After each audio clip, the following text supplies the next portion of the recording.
Happy New Year and all that stuff. Right. Be all one if this New Year stuff was actually attached to something that was kind of relevant. You know, if we had New Year on the 25th of December when the sun starts coming back, or the first day of spring, then fine. But you know, some arbitrary date and some nonsense calendar, I've never understood it.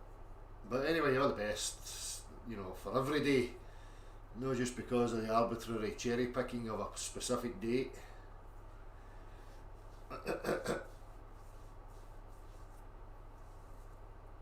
Thanks anyway, same to yourselves. Grand Rising, yes. Right, well, it's one of these days I can sit and chill, so I thought I would just come on just now for a few hours, talk about a couple of things. Right, Happy New Day to yourself, Mick. Yes, should be Happy New Day every day. Happy New Day every day. Remember when neighbours used to say good morning to each other? Yeah, now it's once a year. Happy New Year. Every day used to be good morning. Good morning. Callum Jackson, hello. World Without Curve, how are you doing? I get people are probably lying in their beds nursing hangovers and whatever else, so we shall plod on regardless. A couple of things here. Rachie sent me her video of, I don't really know what the video's trying to say, but we'll have a wee look at it. There's a couple of things from there that I want to just highlight for some people in regards to accelerometers. Exactly, Tommy T, that's what I was just saying. No, there's no community anymore.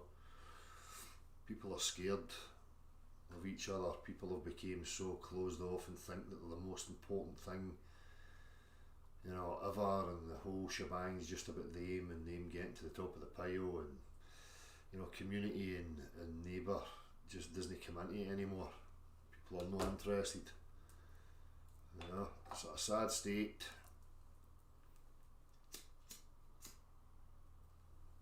I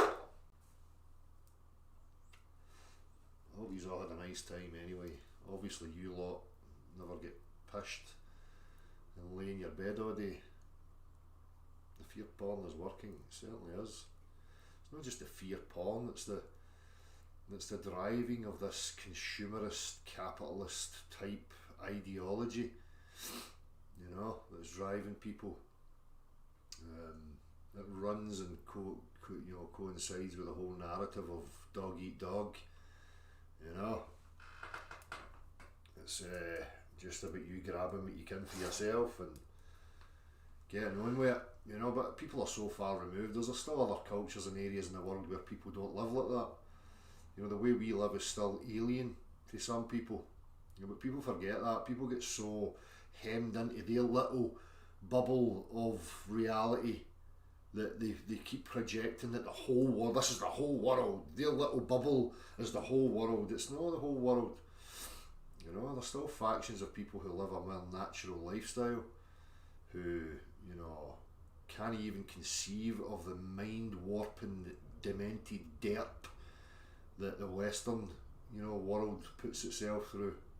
So, you know, sometimes it's easy. You know, I talk about that in regards to the weather. You know, how living in Scotland and the sky being so close all the time, you forget, you know, you fall into this trap that the whole world's like that because you're so isolated within it, forgetting that there's parts of the world that don't experience that. And it's the same for the culture, it's the same for the way of life. People get caught in a little bubble and think that the whole world's like that. And it's no. Anyhow.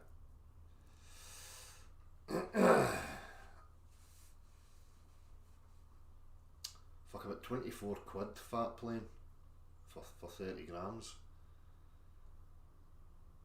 Mag Debates, how you doing?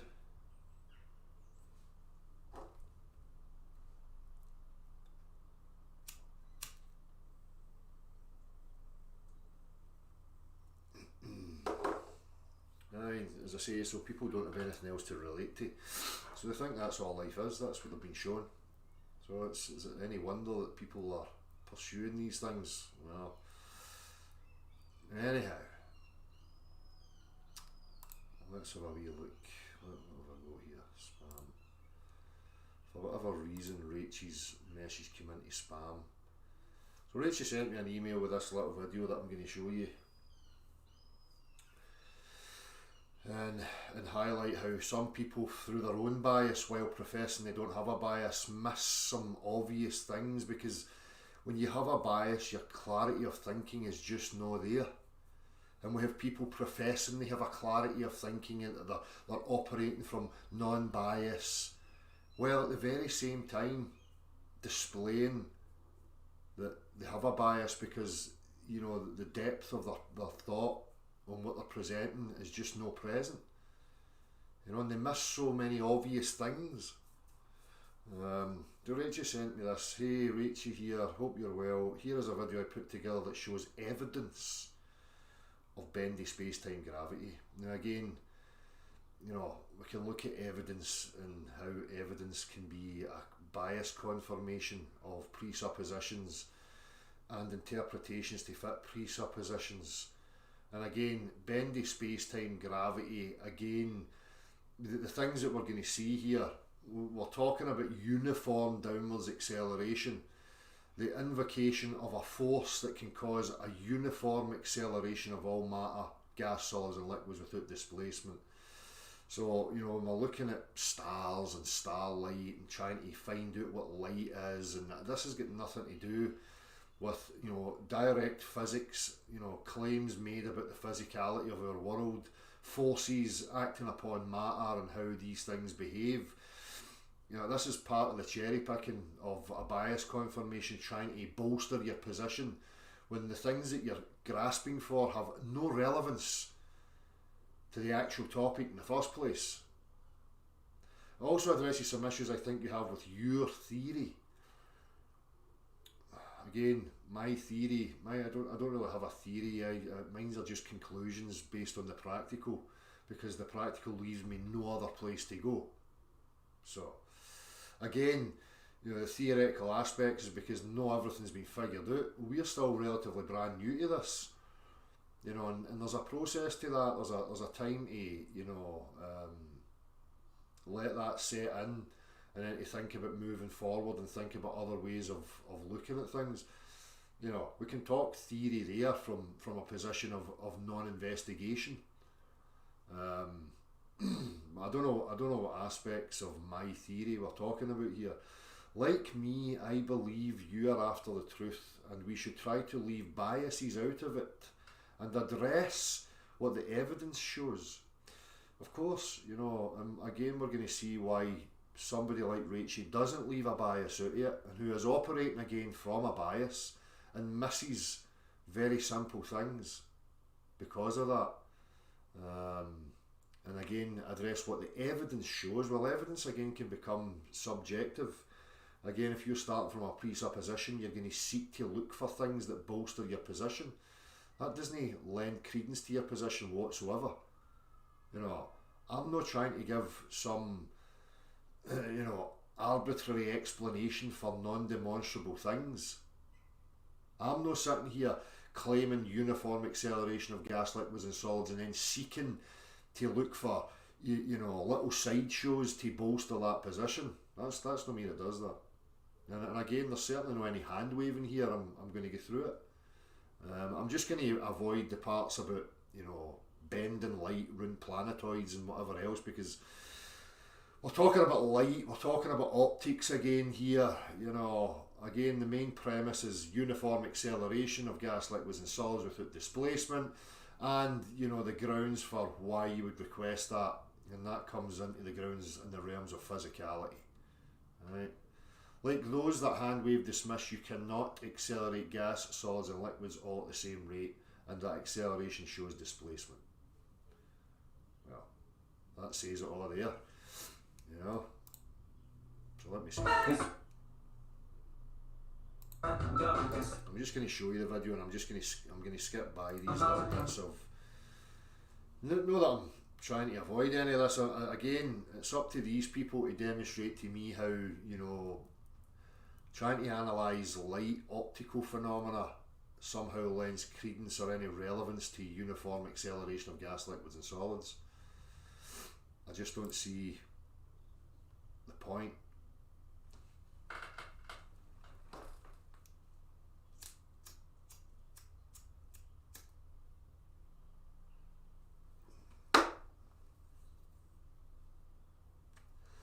If you Google the Rainy Lake experiment, Dale, it's a practical experiment that measured this.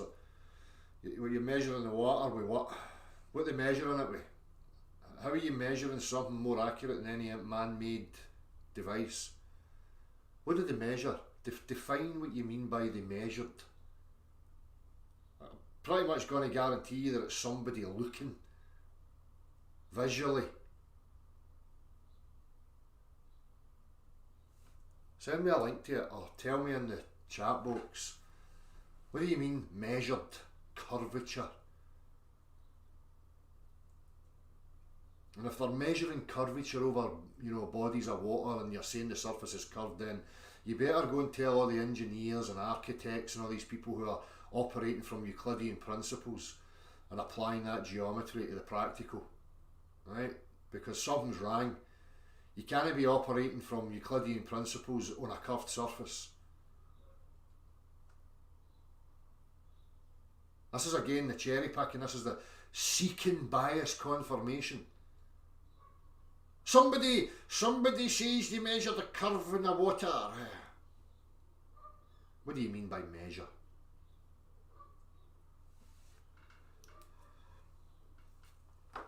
People can argue about optical phenomena until the fucking cows come home. For one, they don't know what light is. And none of these people are taking into consideration the geometry of optics and trying to assess and, you know, account for every factor there. It just doesn't happen. I'm sick and tired of it. Calculations are no measures. You might be new, right? But don't come. Architects calculate. Show me. What do you mean calculate?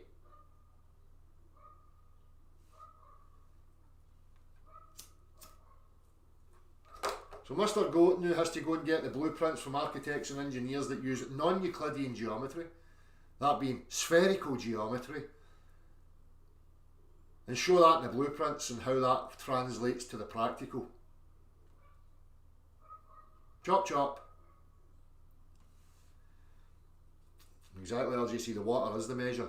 And these human beings think that they're devising something that's more accurate than the substance. Who I hand wave dismissed it, Mr. Goat. I quite clearly see people that you are just irritating little fucking shit stains because you do nothing but avoid to bolster your own position and try and misrepresent people. I quite clear. Rewind it. Maybe you're just dumb. Maybe you're hard of hearing. I quite clearly never hand wave dismissed any of it. I asked you to clarify your position by asking you for the specifics that would be present in your idiotic nonsense little fucking claim. So rewind, realise there's no hand wave dismissing, and if you don't apologise for it, I'm just going to remove you from the fucking chat. You lying little fuckstick.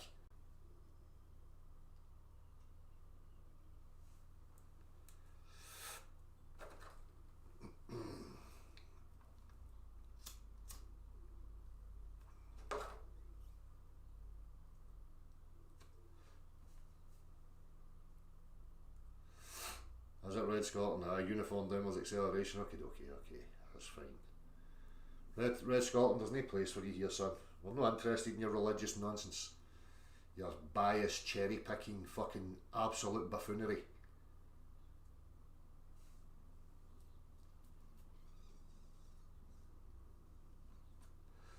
Same to yous all, Marky, Nasty Fripples, Renewed Awareness, Cheris Rosen.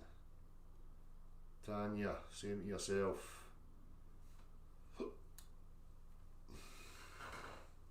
Anyhow.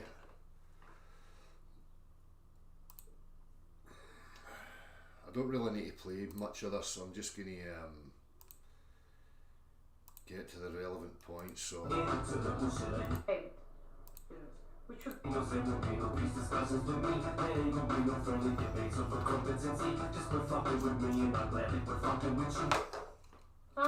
see that what to believe. This is something I've had an issue with people for a long time. Belief, and how belief has no place in this topic whatsoever. And people will say, yeah, but you believe that you've got the ability to... Look, it's very, very simple. The reality requires no belief. Okay? A newborn child, a new animal, a new sentience, just arriving on its first day on this earth, right? Doesn't have any concept of its own self, the world around it, physics, any of these things. But it is going to be subject to a cause and effect. So a newborn sentience is going to be having accidents, there's going to be tragedy because there's car crashes, there's accidents in the animal kingdom, there's predation in the animal kingdom. Is there really these philosophical midgets out there that want to argue this nonsense? This is what happens when you allow these fucking dipshits to go too far. Oh, reality's not really reality because you just believe in stuff. No, I don't need to believe in any aspect of reality. Right? Newborn sentience has no belief in anything whatsoever. But if you drop it from a height or you impact it with a moving vehicle or a chainsaw or some fucking... There's going to be a consequence to that. If you doubt that, come round and visit me right now and demonstrate for me your lack of belief in physicality so that I can demonstrate that you're full of fucking shite while I smash you over the fucking head with a big baseball bat. Right? Belief, everybody has belief. No, you don't require a belief in reality. I just wake up and it's fucking there. Okay? No concept of belief required whatsoever. If you want to talk about belief, that being a subjective transformational psychodrama where I set myself goals like I believe I can reach 18 stone in weight, I believe that I can run 100 metres in less than 10 seconds, I believe that I can achieve this and that in my life, right? These are psychodramas internally that you play with yourself in order to gear yourself up and motivate yourself to achieve certain things. Right? That's where belief has a role. That's the only place for me that it has any useful position. Right? I believe that I can run 100 metres in under 10 seconds if I practice enough. I can envision myself, so I'm projecting my belief and I can use it and envision that that's going to happen. And then if I go to the practical and I put in the practical work, then I'll realise my goal. There is belief. The objective world and its cause and effect consequence requires no fucker's belief whatsoever. So, if you're looking at the objective world and applying belief into your vocabulary, you're a little fucking sheeple follower. Or something's no demonstrable, so you've got faith and belief that somebody's interpretation of some particular phenomena is true because you want it to be true. To give you some evidence and observations which, regardless of if you agree with them or not, need an explanation of why. Just hand-wave dismissing them isn't being honest or... The one that needs to give the explanations are the ones that are making positive claims about them, Rachie. So Cavendish stuffs and bendy light, these are all your types of claims that you have to categorise and utilise in whatever you're trying to justify by invoking them. Addressing them. We can't be like those who hand-wave dismiss that it's impossible to make gas, liquids and solids all accelerate at the same rate and who special plead for it.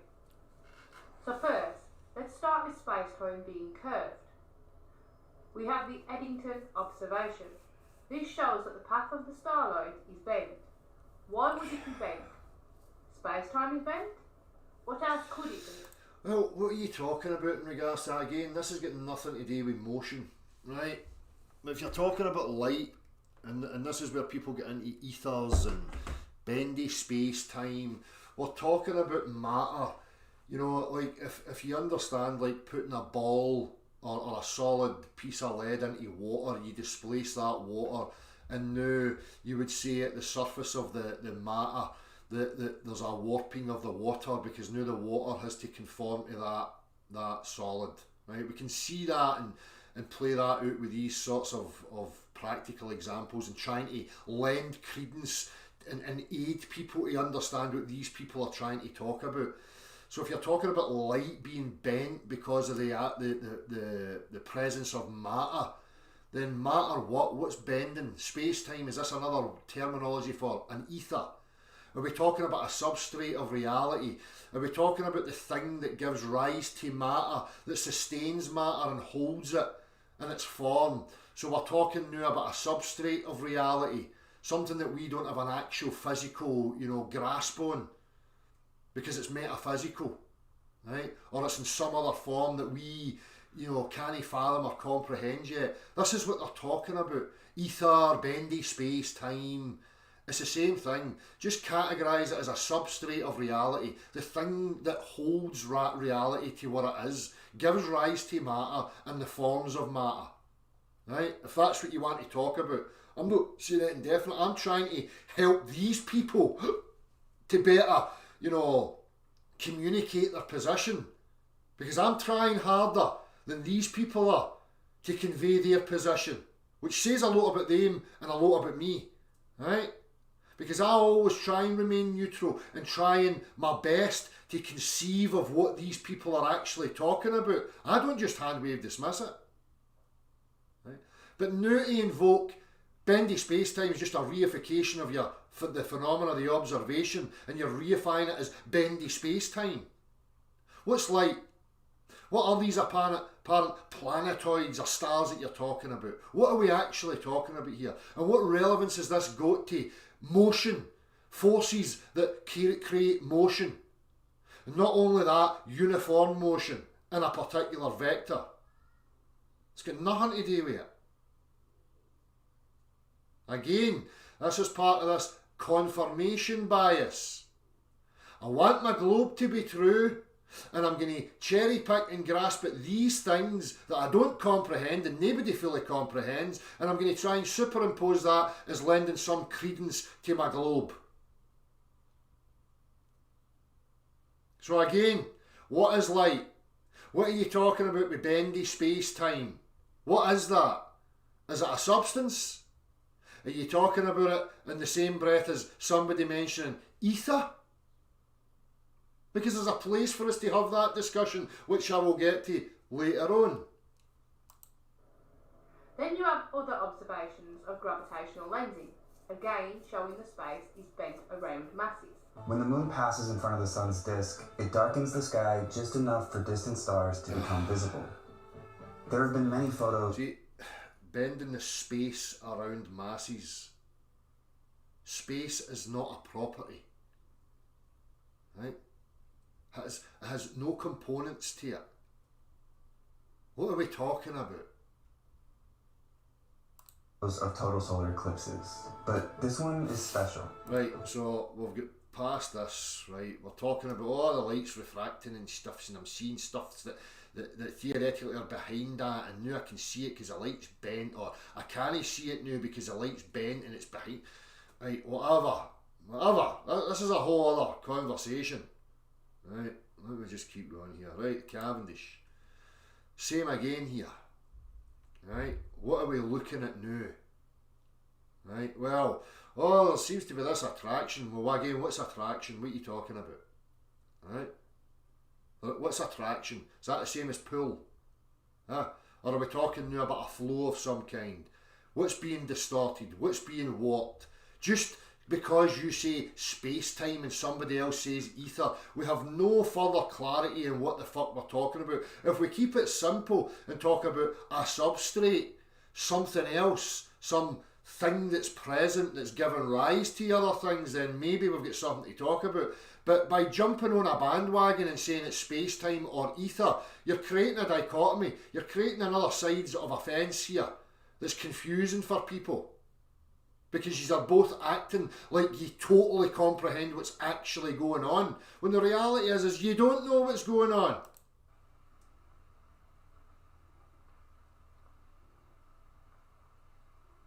The two balls balance and the bar is free to turn. I'm sure everybody's seen this stuff, right? We can talk about what's going on. Of gravity between the lead See, balls. there is an attraction of gravity.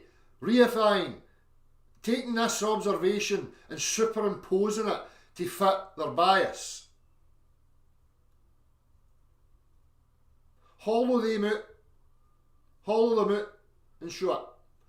Hollow these out and show it. Make them fully solid, show it. Make them hollowed out and show it. Same with this one. With the apparent weight increase. This hovering above this. Hollow that out and show it. Let's see what results we get. I've got many questions, many things to consider in regards to a lot of this stuff. Right? And so should all these other people, instead of just making affirmative claims and thinking that it supports their warped perception of reality. The force of attraction did too. Gravimeters are used to detect deposits within the Earth because the acceleration or the force changes in different locations. So how is this Depending on altitude and various other factors. possible? Well, that's a question you should be asking. How is it possible?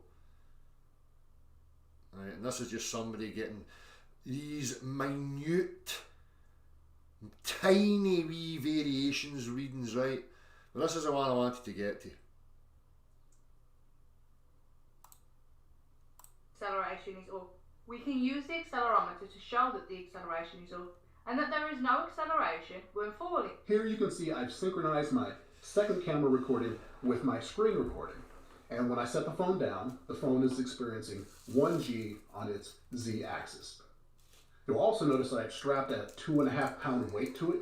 That's because as a light, flat object, air resistance was having a big effect on its motion. Here you can see as I tilt my phone in different directions, the axis of the phone that is pointing downward experiences the most g-force. But when it is still, those force vectors all add up to 1G.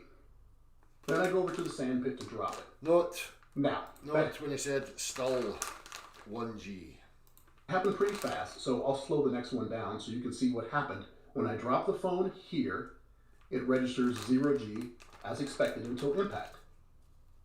And again. Of course, this is what everyone agrees on. You let it go, it falls. 0G free fall. Now let's throw it up in the air. I'm going to catch it with a bag because I don't want to push any of the side buttons. Here's a little toss. And another. Right, so you can see when force is applied, you get an increase, okay? And when it's sitting on the ground, that being in contact with solid earth, it's registering 1G. So he goes on a wee bit here. There's nothing else really to know about this, other than we know when you apply a force, it's registering that acceleration, right? Now let's get to what Rachel talks about here. The objects then detach. But the idea of take time a mountain they could never conceive of climbing. They will say, I am a physicist and I love to be proven wrong, but they will never try to prove themselves wrong. For them, that is a bridge too far. Now I know you prefer to say that it's moving at a constant speed up and the objects then detach decelerate.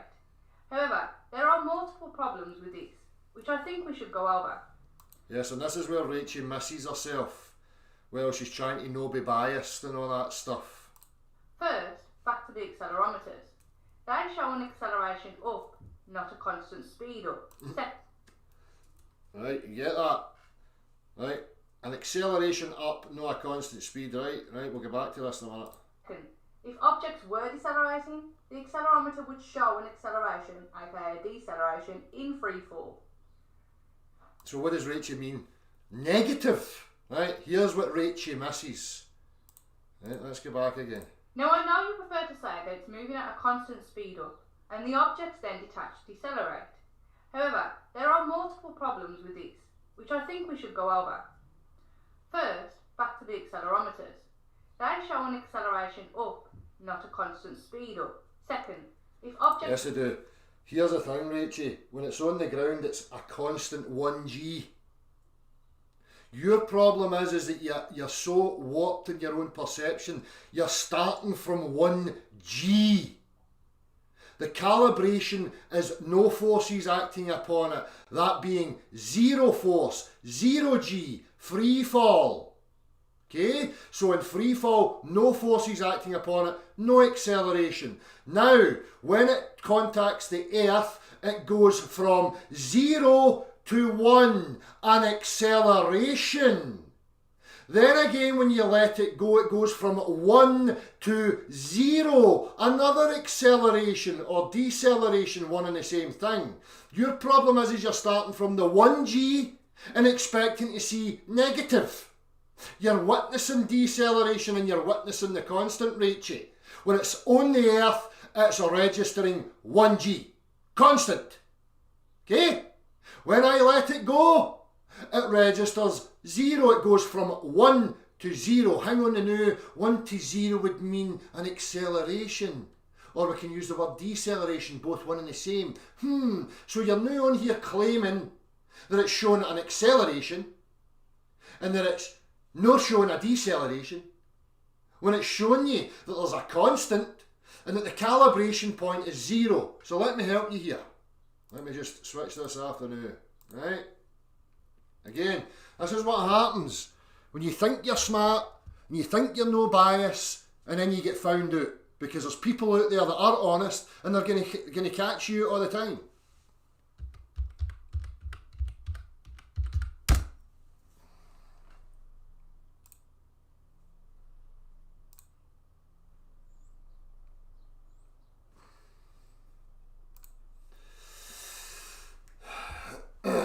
Let me just show you this. I'm just going to use the drawings here, right? Just to keep it simple for you. Right. So let's see where we're going to start making our own little accelerometer, right? I know my drawing's shite, right? Let's see, we've got a spring here. Right, a spring in free space, free fall. This is the calibration point for the spring in order for us to detect acceleration. So now we establish the spring and its dimensions and we measure from here to here, right? And we see, oh well, the spring is 10 centimetres, right? With no forces acting upon it.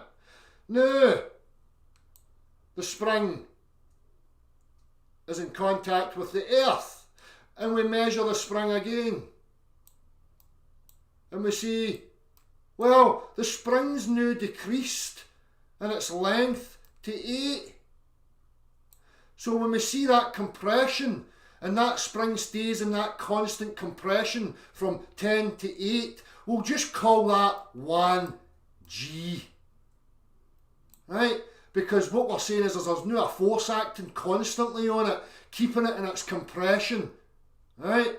Whereas when there's no a force acting on it, it's at 10 centimetres, so we'll call that 0g.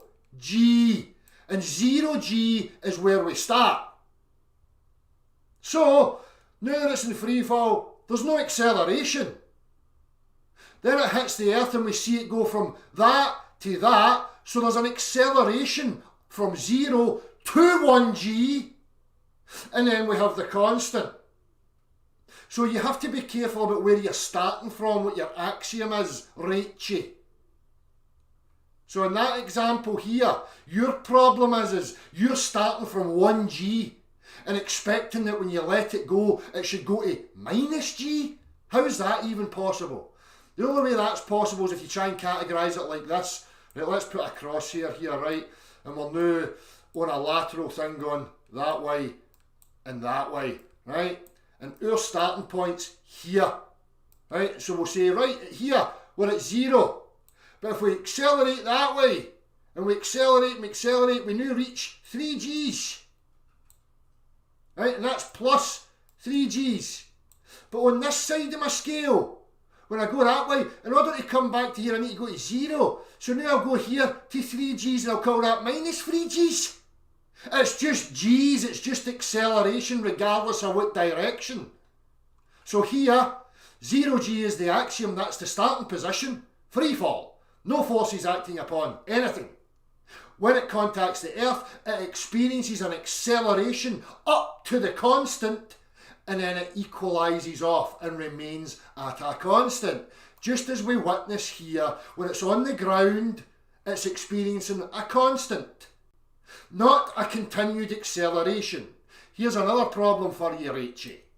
On your wee globe potato. Oh, it's at the surface of the Earth, and it's reading 1g. A downwards acceleration. So this acceleration from the surface of the Earth to the centre must be increasing.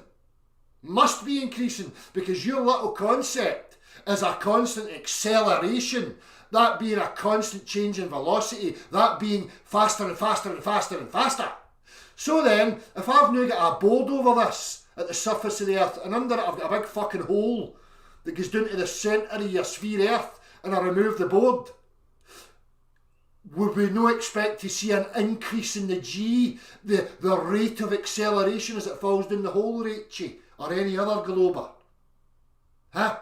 Oh no, because I need to change the goalposts now and stuff. That's not how it works. You don't understand. You don't understand my gobbledygooksies.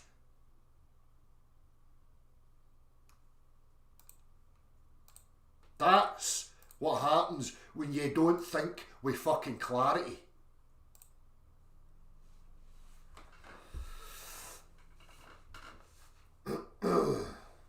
Still no downwards acceleration. Sorry about that.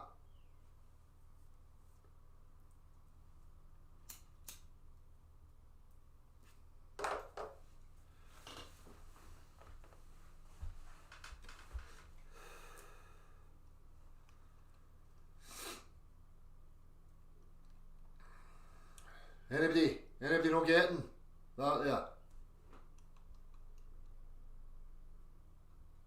Is it pretty simple? A simple spring will show you. And if we just decide, like any other scale was decided, that the spring is now the thing that's going to denote g-force, depending on how compressed it gets. Because in free fall there's no expansion and there's no compression of the spring. And if we just decide to create a scale that, well, when the spring touches the earth and it's compressed by 2 centimetres, we're going to denote that that 2 centimetres equates to 1g.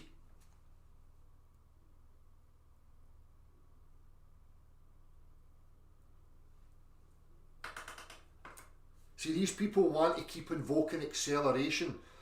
Well, there's no any acceleration. And then keep telling us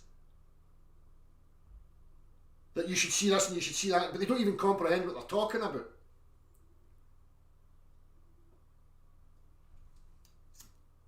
And in a scenario like that, it's very simple to see where Rachie goes. Starting from a position of 1g being the base number. How did you get to 1g? Should be the question. What does that mean? And in a little example, she's talking about how we should see a deceleration. Well, you do see a deceleration. Because if it's registering 1g, it goes from 1 to 0, which is a deceleration.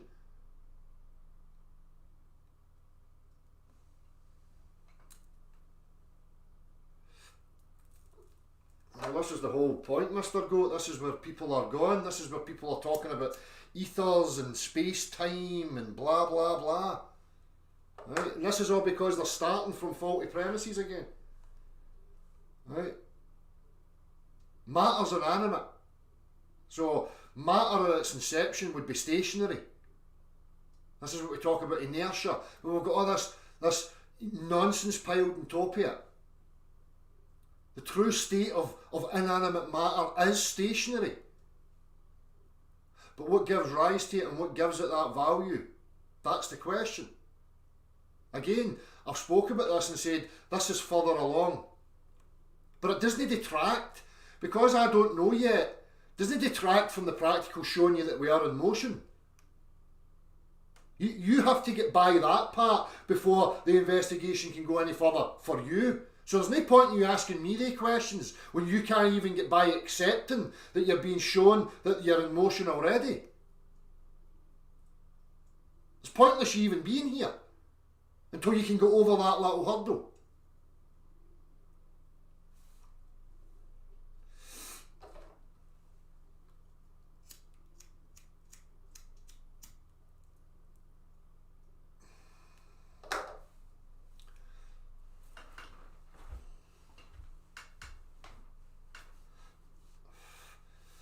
Rachie has got in with the wrong crowd. I can't understand her reversal. See this nonsense as well, this culty stuff.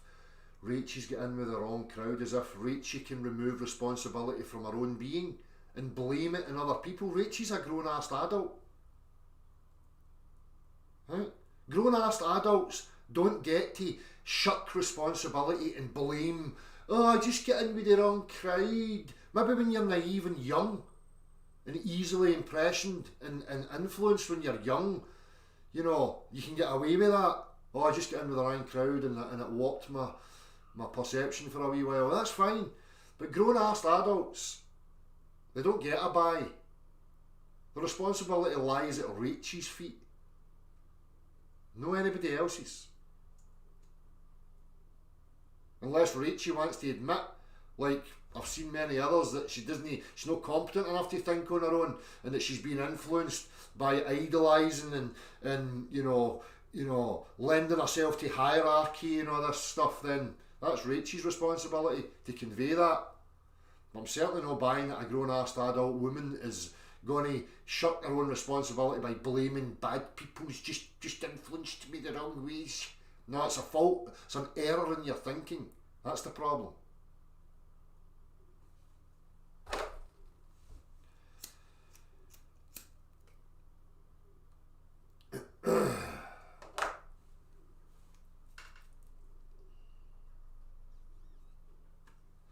Similarly, misinterpretation of what you're calling upward motion will also lead to confusion and absolute failure to accurately describe. That's not me. Like, again, I've conveyed that to people. When I say upward motion, I say relative to us.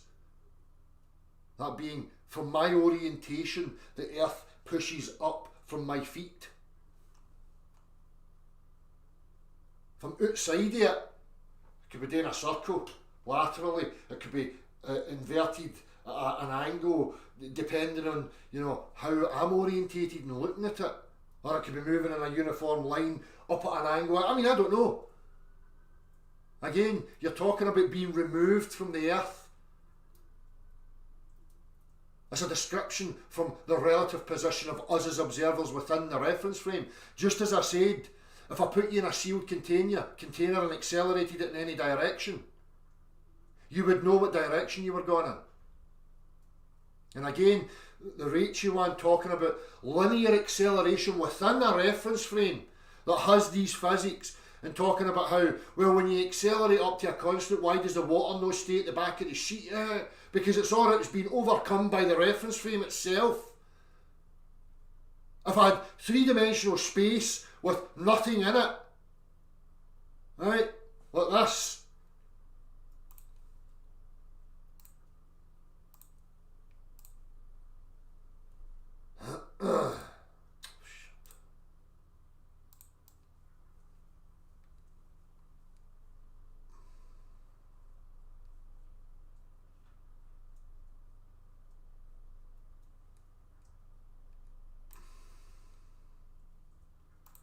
if I had three-dimensional space, right, just an empty space, just 3 dimensions of nothingness, right, and then I stuck in there, say, a piece of lead, right, we'll just say that's a piece of lead, whatever, right. This thing has no orientation to it whatsoever. If I then encompass it by a box, forget why I was here actually, I forget what I'm talking about. What was I talking about there? What was the question again?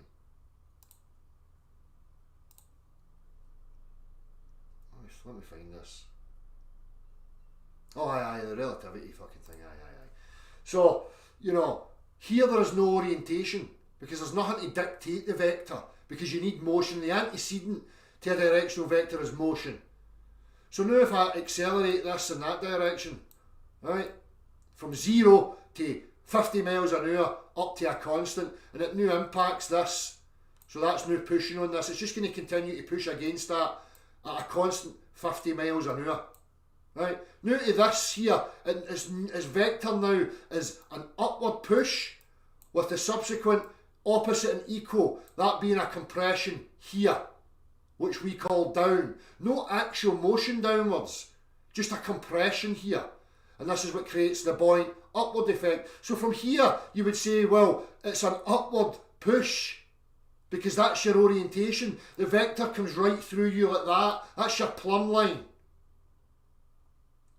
But if I'm standing outside this orientated like this, the way I am right now, then it's a right to left motion. So that's what I'm saying about the relativity here, right? Other aspects, these morons that talk about gas expands in all directions. Gas doesn't go down, doesn't go boom, boom, down. Right? Anybody knows we live on Earth, right? I'm just demonstrating it like this.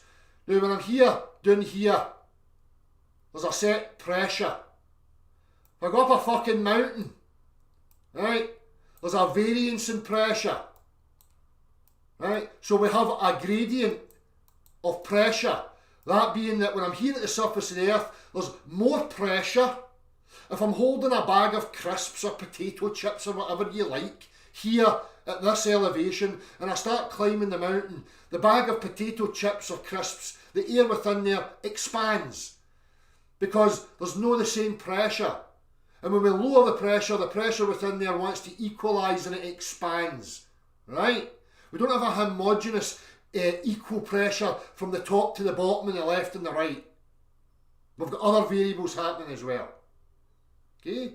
If reality was that we had some sort of containment, right, and it was actually stationary, and we pumped air in there, then you would get an equal in every direction.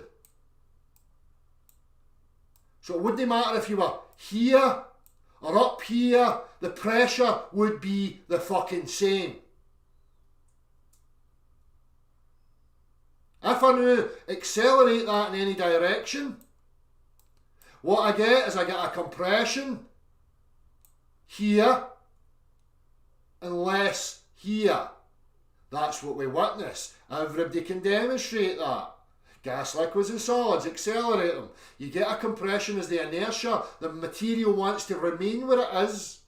That comes into contact with it, causes the compression, causing the buoyant push of an air bubble or whatever on that direction. Right? If it was about relative density, disequilibriums and stuffsies, well, if we were in three-dimensional space truly stationary, right, so say I've got this vessel now and I completely fill this with water, right, so it's filled with water right up to the very top, so there's water touching every part of the inside of this with nothing anywhere, no gap, no air, nothing, right, and then I get a solid object and I place the solid object here, right, the solid object is going to remain there because there's no vector. There's nothing to tell it where to go. Now, if this body is now put into motion, and I put it into motion in that direction, and this is filled with water, right? The water and that are going to have their inertia remaining where they are. The vessel is now going to push and cause a compression on the liquid. This is going to remain here. And because the liquid's now being pushed here, the liquid doesn't have the viscosity to press against the solid anymore. So it'll slightly push the solid in that direction. Ever so slightly. Right? But what's going to happen is it's going to keep moving past it until eventually that is now contacted with this side. And ta-ra! now you've got a direction. And as long as it keeps moving constantly in that direction, that's going to be forever pressed against here.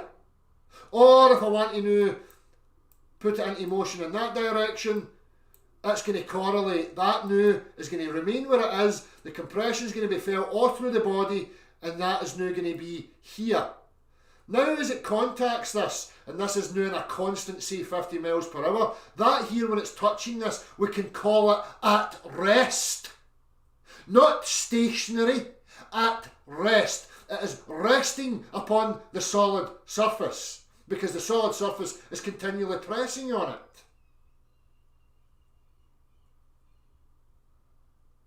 This is what happens when you think clearly about your position and your bias. You go through simple scenarios to realise that you're talking utter shite. Three-dimensional space with objects and materials require motion in order to orientate them, to give them a vector and to separate them. So in this scenario again, we have no motion, no vector, nothing to give any sort of gradient. It's an equal amount of pressure everywhere we place an object here, a solid-bodied object. Right next to it we inject a little air bubble. The little air bubble remains so. Doesn't go anywhere, doesn't dissipate, nothing to tell it to do anything. Now as I accelerate this up the way, relative to that, that comes to rest here, and the compression of the water within, the motion transfer of the upward push now is shown in the air bubble, because the compression here, and again, water is denser than the air, causes that upward push. And it would be the same in this direction. Same scenario. That now comes to rest here. That is continually accelerated until it reaches here. Okay?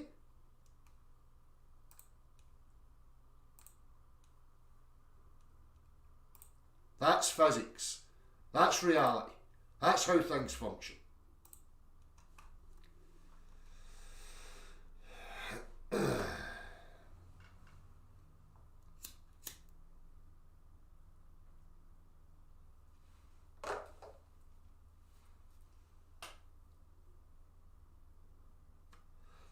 Some people are still starting to push-pull these nonsense concepts that there's two different things at play.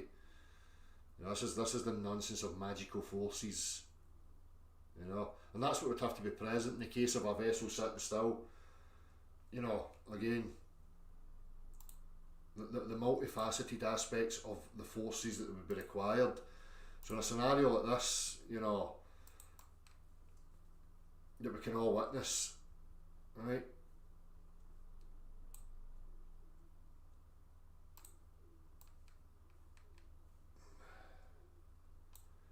You've got water in here, and you've got an air bubble that's gone up the way, right? And you've got another material that, to your observation, is going down the way. So in these models, globe and, you know, stationary, they've got a force vector now that's simultaneously gone in two different fucking directions. Utter lunacy. They, remember, this vessel now has to be stationary, right?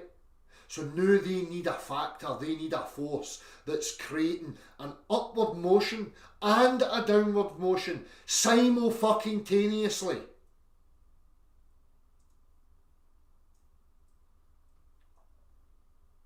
Do I need to say anything else?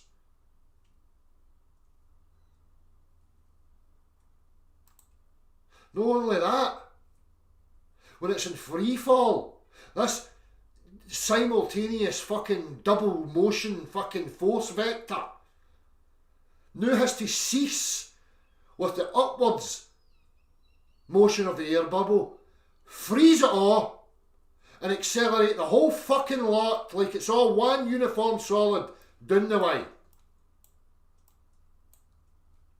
And these people are telling me that I'm wrong and that I'm batshit crazy. There's only, you know, it's very, very apparent and very, very simply obvious to who the fucking lunatics are. The Harry Potter, Star Trek cult lunatics in this fucking place. Desperately trying to invoke all sorts of nonsense to make their little fucking presuppositions work.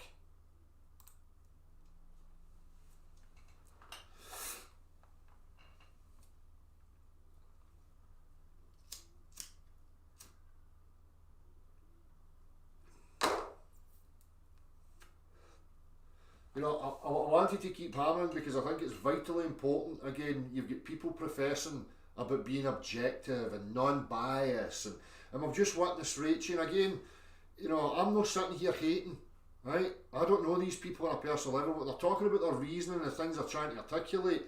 It makes me question their motive.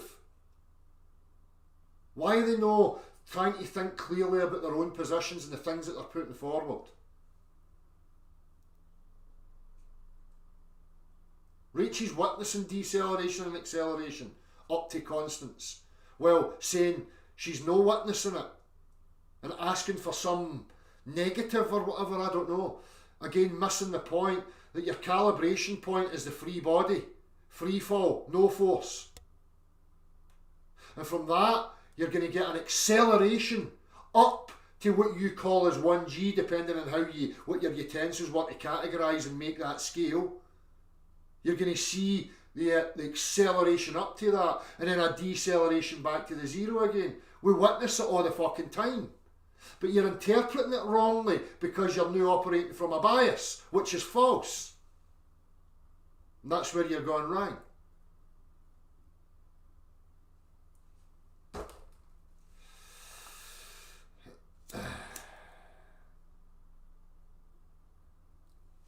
So again, so that it's clear, if we use a spring,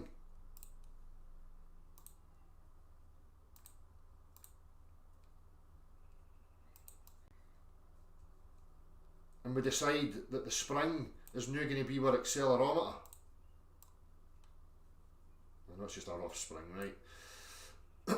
The spring in free fall has no compression, right? That being that it's not getting shorter, and it's no elongating. There's no force acting on it to make it longer, stretch it, or anything to compress it. So it's a free body, free from force. That's where we start. So that now if we apply a force, the spring is going to shorten. So now we can say, well, we applied a force to that. And what we devise is, well, if the spring decreases for every centimetre it decreases, we'll say it's 1g every centimetre.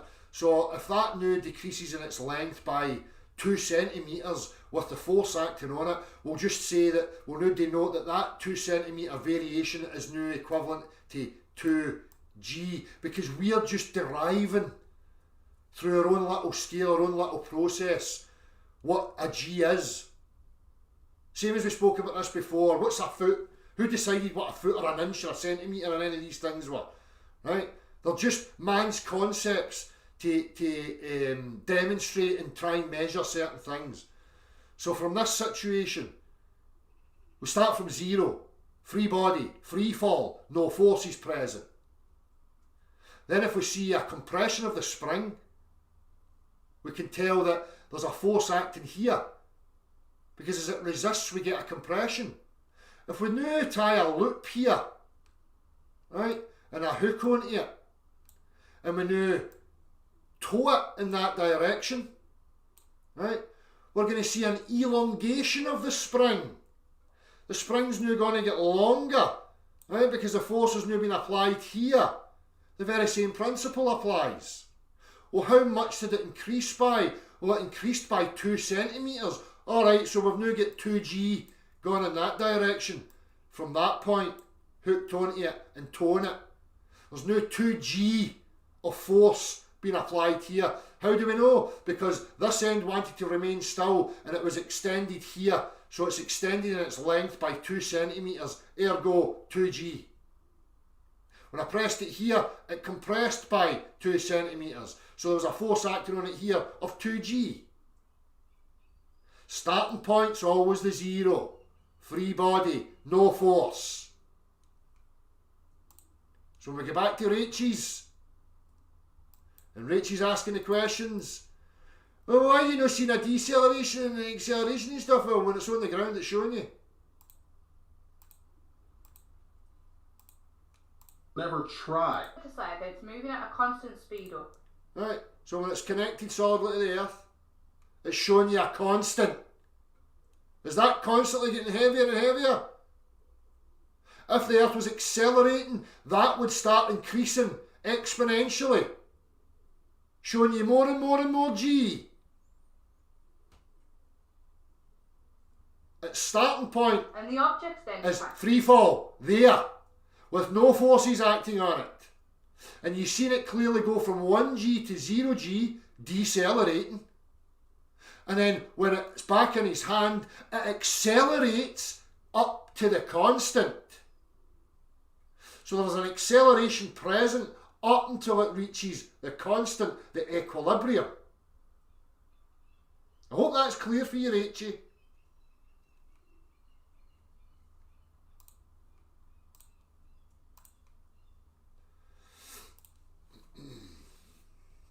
And anybody else that's got a faulty comprehension of their reality and doesn't understand their own thinking.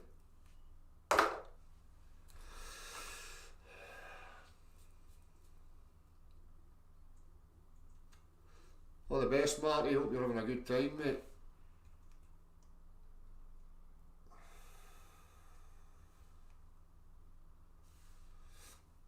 What's my position, Mr. Goats? What disproves my apparent position? What are you talking about?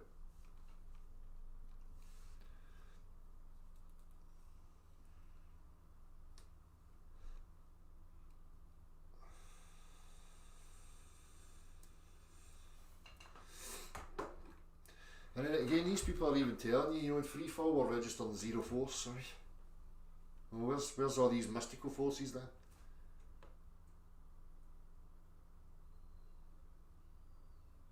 Is gravity no present when I'm in free fall? Or relative density disequilibrium? I mean,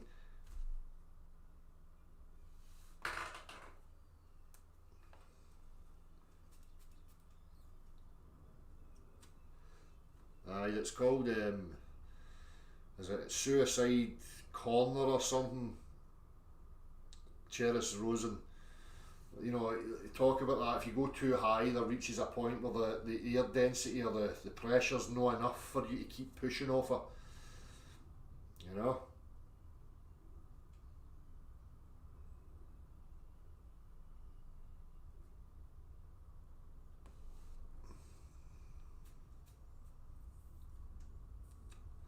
Does that mean Nasty Fripples? What kind of speak is that? You're going to need to translate that for me unless I'm missing something.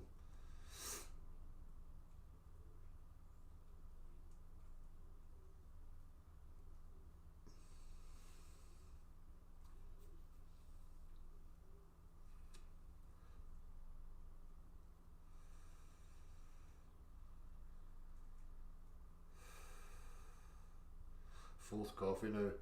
I get to my third cup of tea in the mornings and I'm fucking pissing like a racehorse. I've got a stop valve. I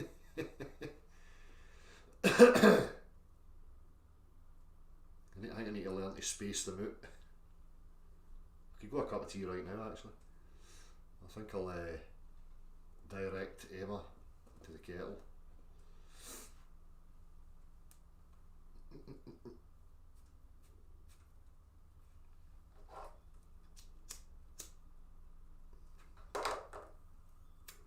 Getting back to this, these people that are talking about gravity, ethers, bendy space-time, we have to consider that, we've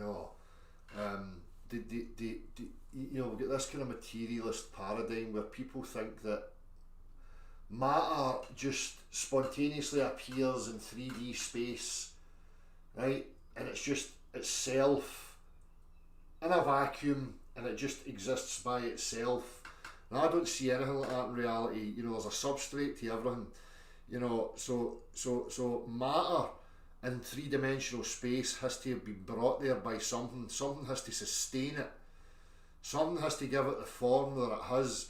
So we're looking at a substrate of reality. And again, if you want to imagine something like an ether or a space, time, it's the same thing that they're talking about. So let me try and visually, again, I'm not making any certain claim, I'm trying to help people to maybe grasp what's been spoke about, right? So if we take this away, right, let's just take this away there, right? And we talk about, say we talk about this grid here that you can see is ether or space, time or whatever, and we propose that this is the thing that gives rise to matter, right? So now matter is now given rise to by this, and it's this that sustains it and holds it in its position in free space, right?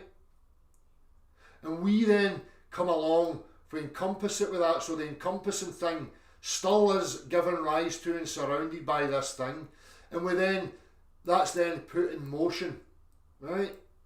So again, I'm trying to imagine for these people, right, that all this is all now connected to this substrate, this grid here. And as we move, it's this grid that wants to hold everything stationary. And it can only move when there's a constant force acting on it. As soon as you remove the constant force from acting on it, immediately matter wants to go back to being stationary again. Okay? That's an investigation, a conversation that we can have. But again, asking these questions doesn't negate the fact that we're in motion and that we're witnessing motion every single minute, every day. And you can see the lack of motion transfer when you put things in free fall, particularly buoyancy and density in their motion vector freezing. Because the motion transfer, the compression is no longer there, the opposite and the equal is no longer there to cause the downwards compression, to give us the buoyancy, the upward vector. It ceases. Because there is no resistance anymore.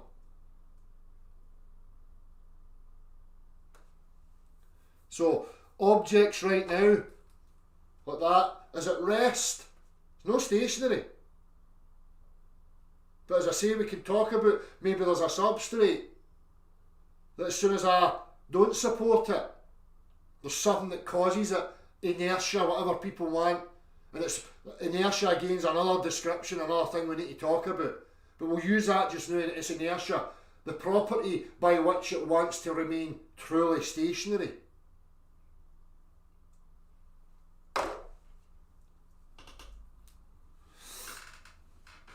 Because there's force acting on it. Did you know, listen, there must be a constant force being applied to this to keep it in motion. Did you just miss any bits out? You're not very perceptible, Mr. Goat. Well, you're here displaying how your perceptions are very flawed and you don't hear stuff while trying to bash us with your fucking true intellect. I'll wait to grab a cup of tea, I'll be back in a minute. If anybody wants to join me, send me an email.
John Sanford, can you show me these photos of showing curve, please?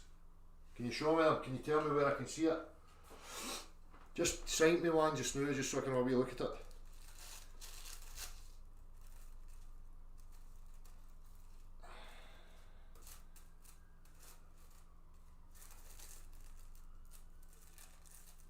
Well, it said photos. I want to see just one of these now. I want to show you something. George, can you tell me where I can see these photos of curvature? I'm very, very interested, genuinely.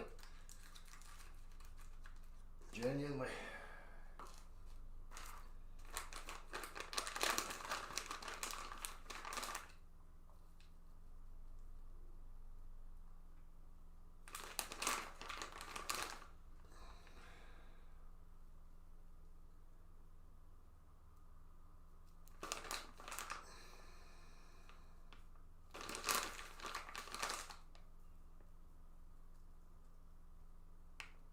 In fact, I'll just type it in myself in a minute. Right? Let's see.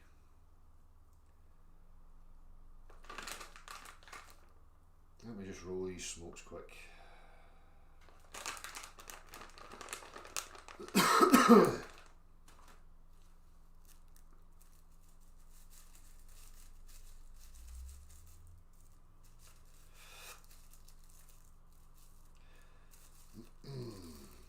You know, there's channels like Sky Free, and I wonder why people outrage you when you want to talk about starlight bending and stuff. Why they don't counter measure that by looking at observations over short distances, over bodies of water, where objects are, you know, disappearing over very short distances due to, you know, bendy light and stuffs. You know, I'm sick and tired of these people with their biases, and they just cause this whole thing to drag, and also they perpetuate a dichotomy, they perpetuate an us against them, two sides of a fence type scenario. And I don't know if Rachel's deliberately trying to put me into that, but that's certainly not the case here. And I can highlight for these people when they're behaving like that. Well, Nasty Fripples has already, you know, predicted what's going to happen here when we look at these photos of curve. Let me see here. Photos of Earth curve. Photos of Earth curve.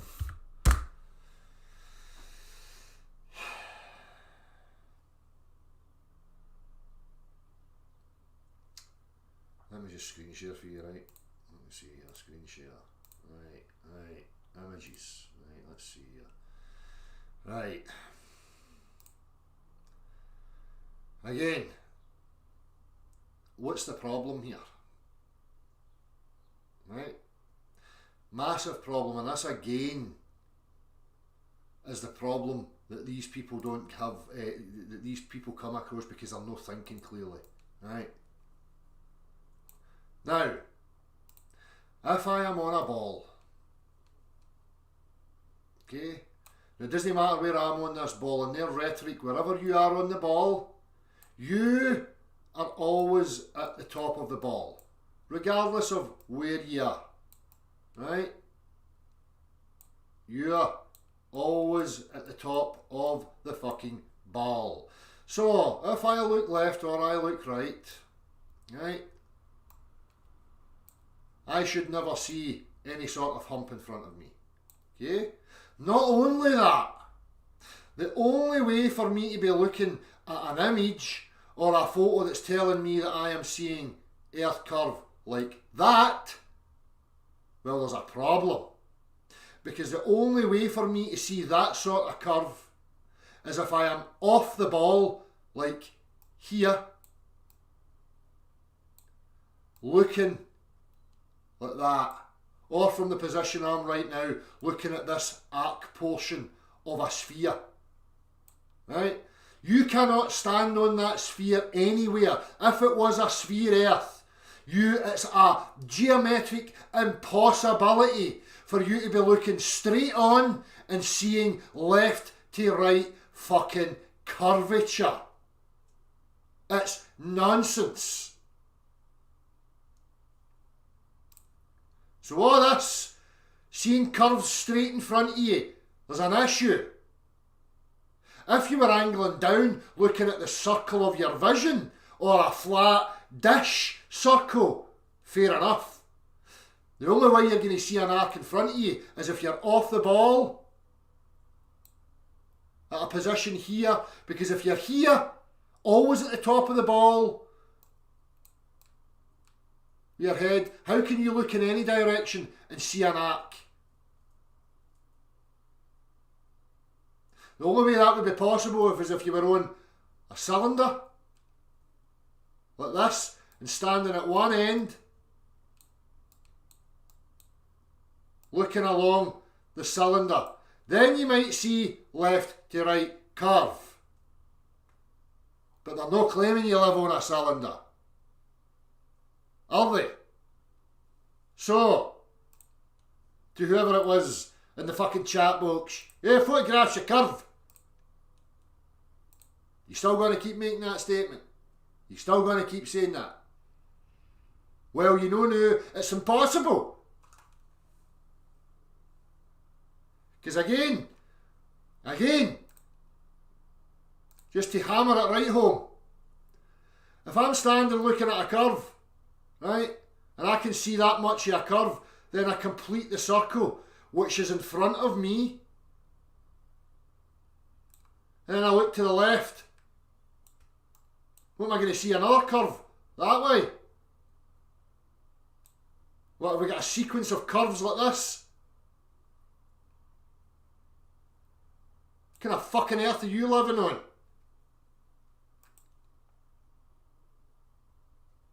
Oh, I wasn't screen sharing there, sorry. You know, if I see a curve like that in front of me, I complete the circle. The whole thing would be in front of me.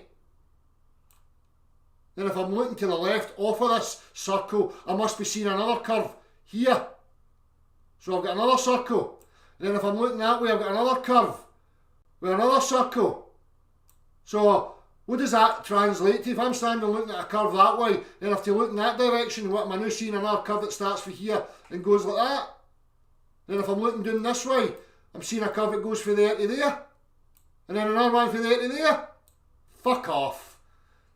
You people are fucking batshit bonkers crazy. Total and utter inept in every department. You don't even comprehend the position that you hold, your worldview and what it entails. You've never given any sort of analytical fucking skepticism to your idiotic, retarded cartoon beliefs. And then you come here, there's footage of curves.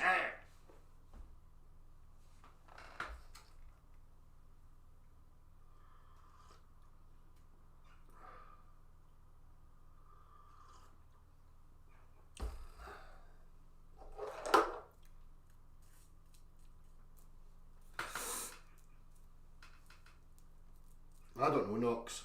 I don't know. Because they don't want to, that's the problem. These people want to handwave dismiss everything that you show them that shows how stupid they are. They'll just avoid it. Like him, there's photos of the earth and I've just highlighted this. Did we get any sort of a concession, an apology, and you know, backbone to stand up and say I was an absolute dipshit? No, we don't get any of that. Just ignore that. We'll just jump to something else now.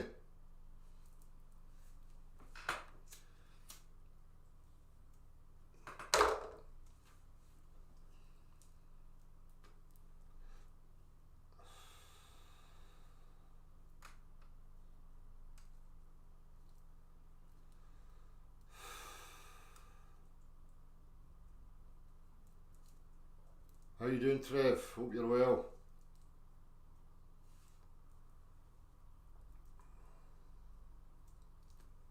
Exactly, Max Mees. I did type photos of Earth curve. I typed that in photos of earth curves and we get cartoons.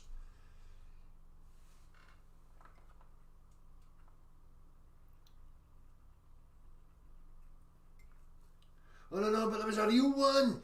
There was a real one in 1972 and stuff. Same fucking problem, I'm afraid. If you were angled down looking at a circle like that, then you would see that. But that's not showing you a curvature of a ball.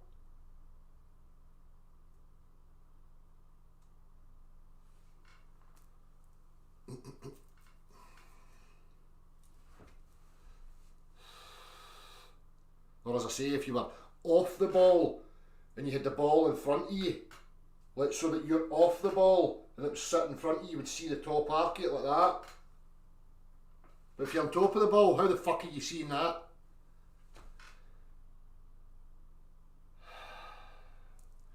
These simple things that people just...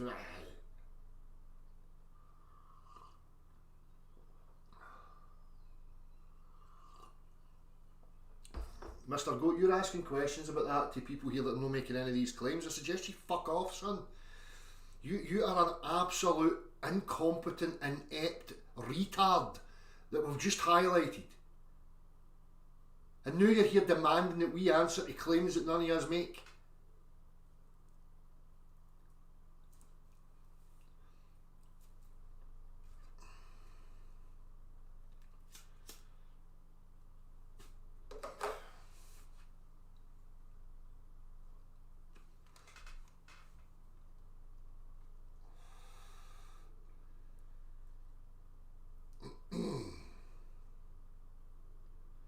What it shows is the level nature, the orientation, which is the perpendicular to the through motion vector. That's correct.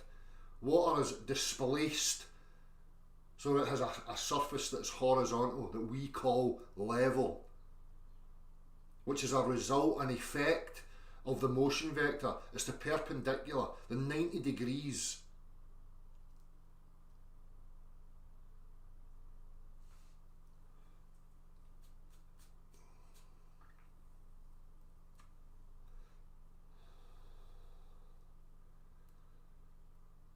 No, gospelized, they don't.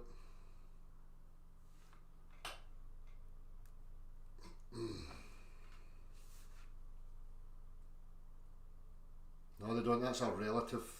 Red Scotland. Again, we're showing you through physics there's no downwards acceleration. My God, man. And you're still here displaying for us all your blatant denial of objective reality. Down is a relative optical orientation for you, the observer, that you denote as down. However, there is no physical motion of anything downwards. Nothing.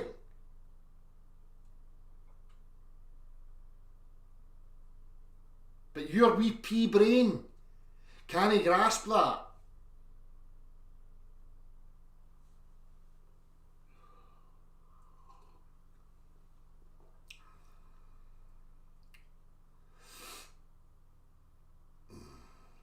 And that's another one gospelized again, you know, going back to people's perceptions.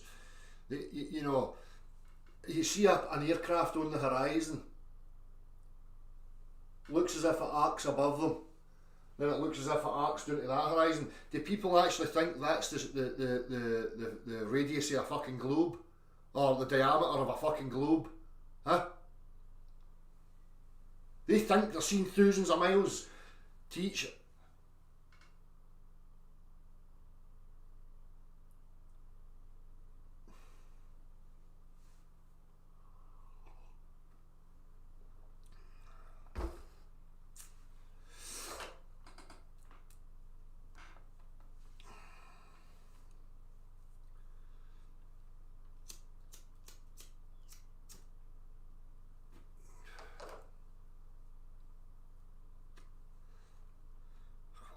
Density in buoyancy is the answer.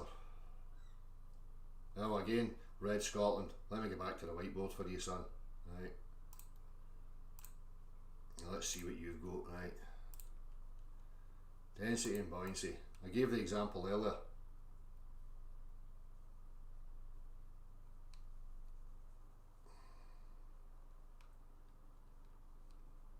density and buoyancy was the answer, then it wouldn't matter if I'm in free fall. If I've got a vessel with water in it, I've got an air bubble rising on its way up, and I've got something in your model that you say is going down, right? And I'll let that whole thing go. That air bubble should still, because there's nothing, the density's not changing in the medium. The density of that's not changing, the density of that's not changing, right? So that should still rise and that should still sink within the medium. But in free fall, that stops. That stops rising, that's not sinking anymore.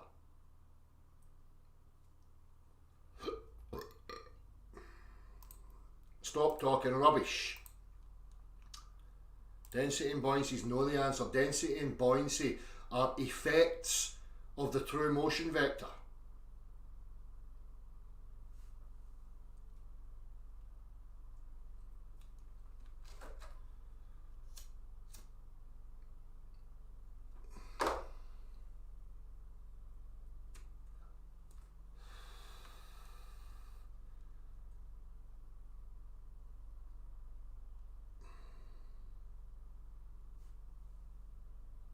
Add in the downward current. Huh? Hey?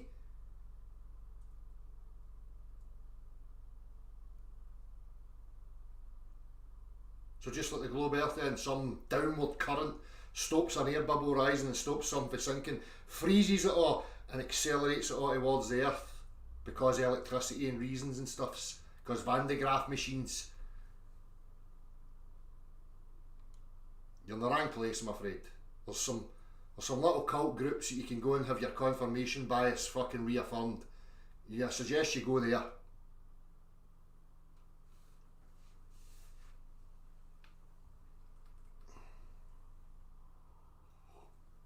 You just see electrostatics, it's all in there. No, you're very clever just repeating words. It's all in there. Fairy farts is all in there. Fairy farts is all in nature. Fairy farts is everywhere. Fairy farts makes it all work. Fairy farts makes the world go round and stuff. We can all just fucking regurgitate mantras and nonsense, word salad gibberish that doesn't mean anything.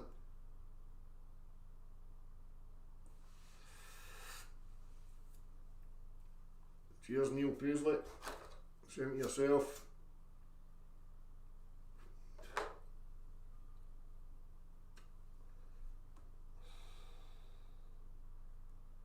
Of course, statics, electricity, they're all effects of motion. Even these people with their Van de Graaff machines, they need motion and friction to make it happen. Well, rabbit knowing about stationary earths. So, Earth's stationary, so that means that God's outside it, right? Propping up some stationary Earth in three-dimensional space, which is finite or something, I don't know, right? And it's just there, and then God's got a big generator, because God needs the motion. God knows he needs the motion, right?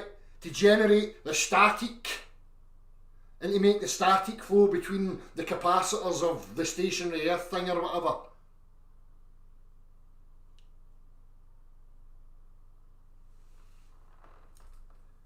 Lunatics, man. Absolute lunatics.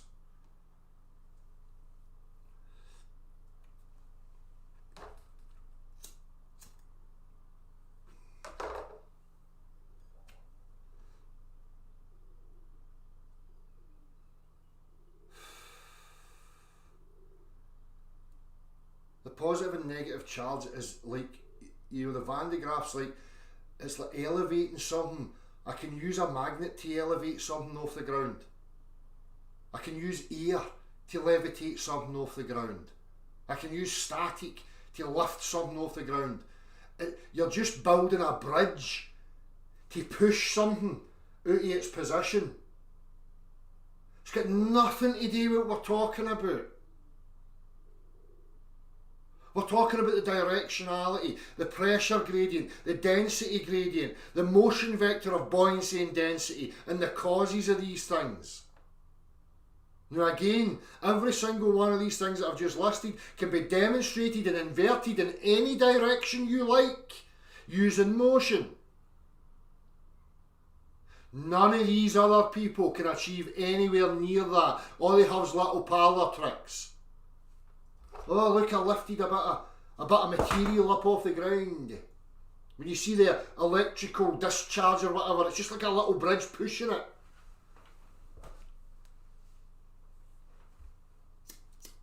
And how does that work in water? How does your static electricities, how is it functioning in water? Huh? Oh, I've got this electrostatic gradient for the surface raised up to the sky. What about water? What about in the ocean? Is your static electricity working in there?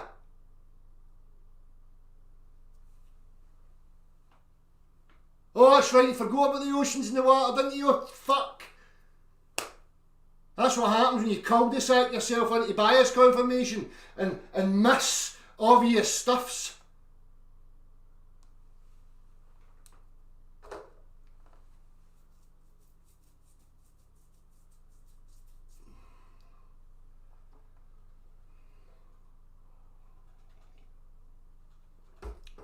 Aye, that's what I say, nasty fripples. Get your fucking static electricities, jump in the bath,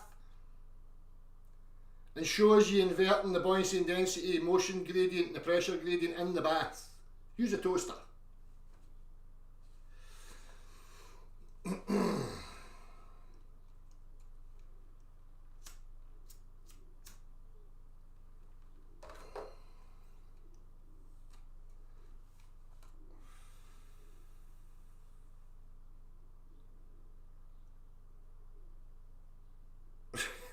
Both says with Barry to try and reverse charge a brick to rise, it didn't.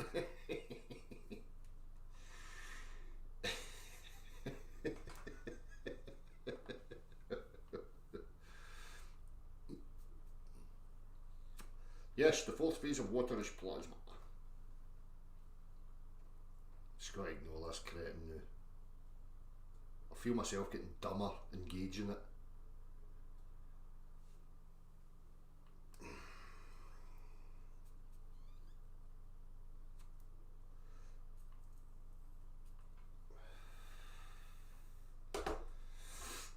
Let's see if I've got any requests here.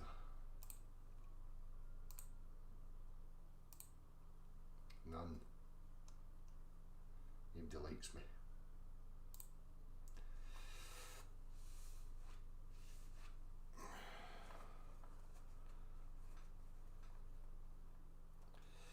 I think for some of them, Trev, it does, because their world is a facade of pseudo-intellectualism, you know, encompassed by some pseudo-hierarchy, some social hierarchy where their ego feels as if it has a place and is elevated in stature above others in some regard, and if I admit I was wrong and I have to accept reality for what it is, then it demeans my social standings.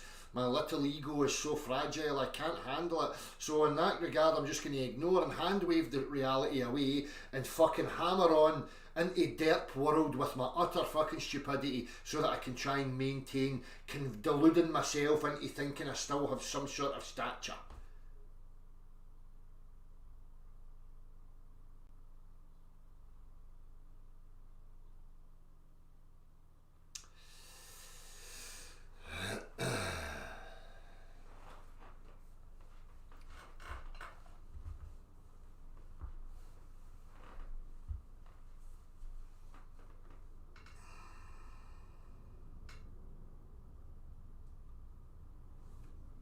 It certainly is, and there's also the fact that there's people here that are fucking blatantly lying, that are here pushing agendas, and the whole agenda seems to be that they wanted to create a machine with little cogs, globe earthers and flat earthers all at each other's throats about total nonsense, no progress to be had. And what we'll do is, right, we'll, behind the scenes we'll contact each other, and I'll come to you for a debate and you come to me for a debate, and we'll debate these interpretations over and over and over and over again, and people love it, because people are no thinking for themselves. They're just cheerleaders, and they just want to be part of a team that's winning. So if they perceive you're winning, they'll send the super chats in, and then if you come to Minds and I'm perceived that I'm winning, I'll get the super chats, and we'll just keep that going perpetually until the fucking end of time.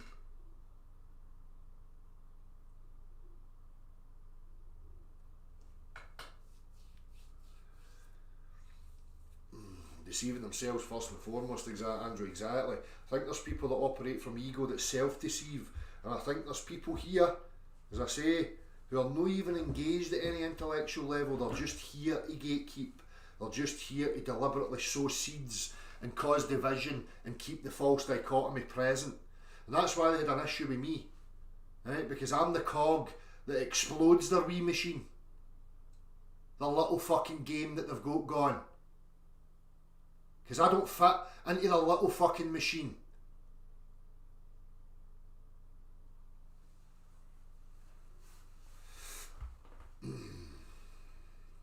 You see it with every fucking thing, conspiracy wise or, alternate that's ever been. They flood it with the same people who profess they're advocates of one and the other. They set up little camps, they establish themselves as some sort of idols or main players within any sort of movement, and they just keep it going back and forwards and cul-de-sac it so that they've got that little group controlled. And as long as people aren't getting to the real guts of the matter and trying to progress it, it's fine. If they're just going around in circles, bashing the same shite over and over again, that's fine.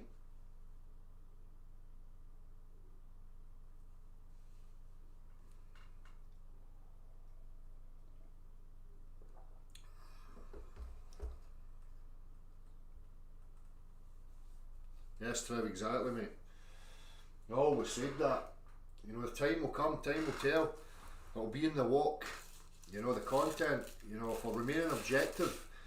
People are asking about shills and deceivers and blah blah blah. Again, it matters not whether they're here acting deliberately and consciously or whether they're operating from their own self-deception. It matters not. The proof is in the pudding. If you're remaining objective and you're discerning for yourself and being the true skeptic, you will find the contradictions and the problems within their statements and their claims. That's going to highlight for you who the disingenuous people are. And as I say, it only takes something like this to realise there's no downwards acceleration, to watch them all lose their shit and waffle endless nonsense to try and patch it up while attacking.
Anyhow, what else is happening? How do we think this arbitrary calendar year is going to unravel? We've got a ramping up, full scale fucking war. Well, in the backdrop we've got the fucking unravelling of apparent aliens and UFOs and blah blah blah. I'm sure it's not only me. I'm pretty sure you can see where things are heading. I just hope that it hurries up. I know Marty's got his sights set on a 2030 type scenario, but I'm an impatient bastard. I don't want to listen to that shite, Marty. 2030. It needs to be this year. You need to be wrong, okay? Because of my impatience. But no, seriously, I hope that shit hits the fan, because it has to. This game that we're playing, it can't go on like this. It's having an effect on the majority of people. It's no good at all.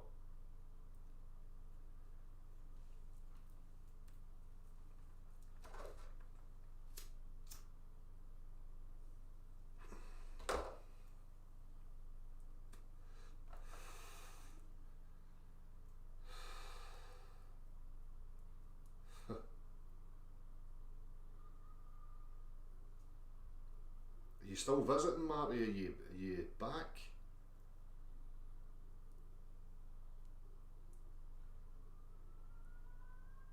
You bring back the face diaper. It's funny. Remember a few years ago, I was proposing that as a funny little marketing. Face nappies for people that talk shite, or face diapers for people that talk shite. And a few years later that happened and everybody was fucking wearing them. It's funny that all the fucking morons are the ones that stuck the face nappies on. Maybe that's because they are the ones talking shite.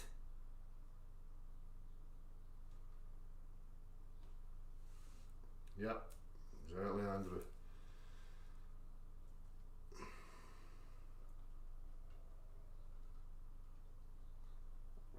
Okie doke, I wasn't sure if it was for a few days or whatever. Well, I shall catch you tomorrow, mate.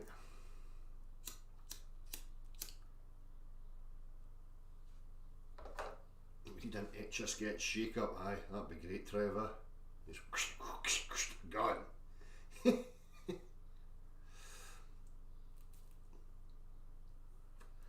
What I would like to be given warning that the Earth's going to stop its motion, so that I can tether myself and all my loved ones down, and then just watch everybody going, fuck you, right up into the air.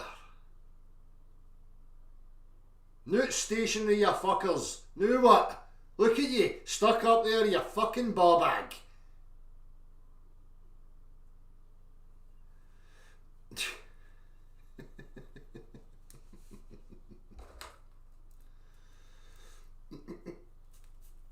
It's the rapture, aye. It's the rapture, you daft cunt. Carry on.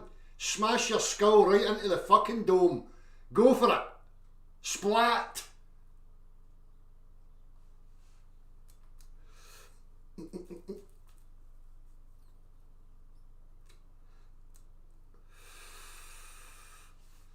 Yeah, when it starts its motion again, it's going to come in and fucking splat you again.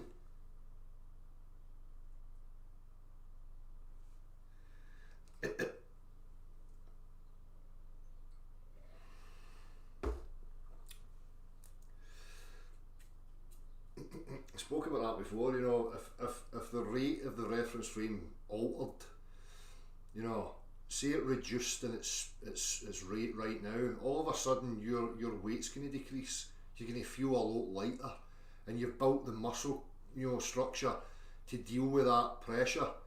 You're going to be able to fucking run and leap and climb like a fucking demon, you know. Again, the opposite would be true. If it increased its rate right now, you'd be struggling, because you've built up the bone density and the fucking the muscle structure and the tendon structure to support against that G-force, you know. And if it increases, then you're going to go through quite a hard process, you know, until you build up enough to get it again. And not only that, I would predict that if it reduced in its speed right now, things would get bigger. You would grow taller, you would grow bigger, things would get bigger, everything would grow bigger.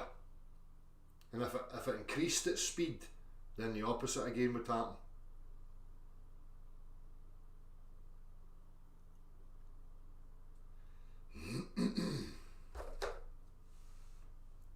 That's RJC, you know, Weight Watcher of the Month. Found the speed switch of the Earth. Fucking hell, slowed it down a bit, went to Weight Watchers, got my gold badge. Because weight's relative.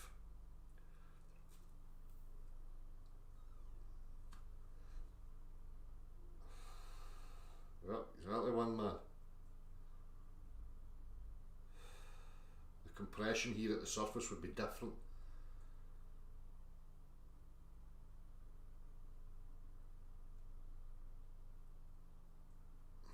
Exactly, Mick, that's exactly it. It would be the realm of utter chaos. These stationary earthers just don't get it. They don't get that they're proposing a realm of chaos.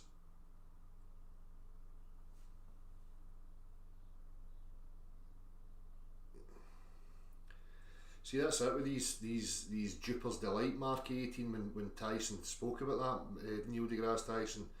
Oh, if the Earth stopped rotating, we would all fucking head eastwards or west, whatever, at 1,000 miles per hour. The reality is if the fucking motion of the Earth stopped right now, you'd fucking go right up and splat off the dome.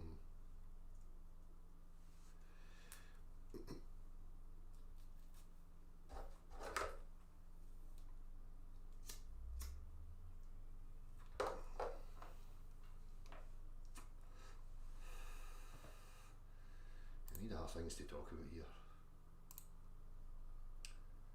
What else could we talk about? The weather. What's your favourite colour? Aye, Phil, what's that? Aye. Can dance in the ceiling.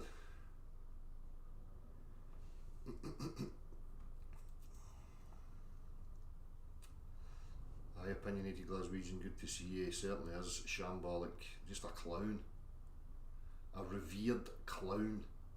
You know, that's how bad this whole system's got. People are looking up to and revering fucking clowns, the court jesters, right? Jesters conveying your reality to you. That's a total inversion. Arse backwards inversion of what reality actually is, and they say it with pomposity and smugness, with a wry smile on their face, showing you the Jupiter's Delight.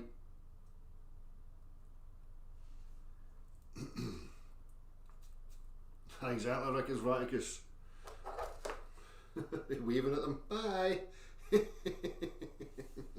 When motion ensues again, we shall be without the fucking derp.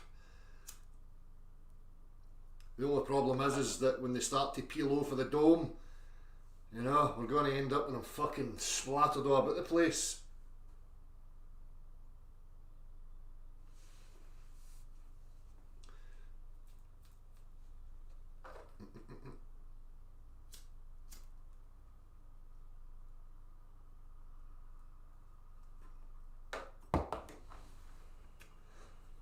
Right. Now exactly, Mark, even in that, exactly as you say, that's a bit again that the Globetards miss. With Neil deGrasse Tyson's statement, if the Earth stopped rotating, we would all fly forwards at 1,000 miles an hour. Because remember, their rotation of the Earth is supposedly counteracting gravity. So if the rotation's no there, we're just going to be squished in their mathematical conceptual gibberish.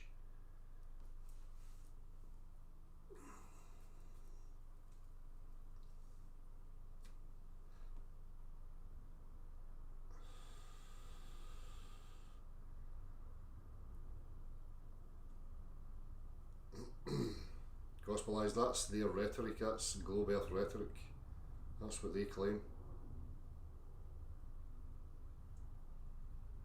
Exactly, execrate Andrew.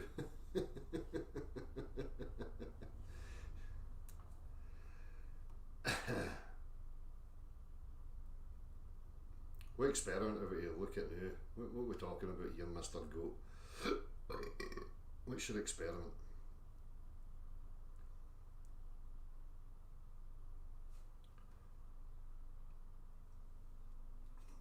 It doesn't seem like that long ago, Neil Paisley, does it?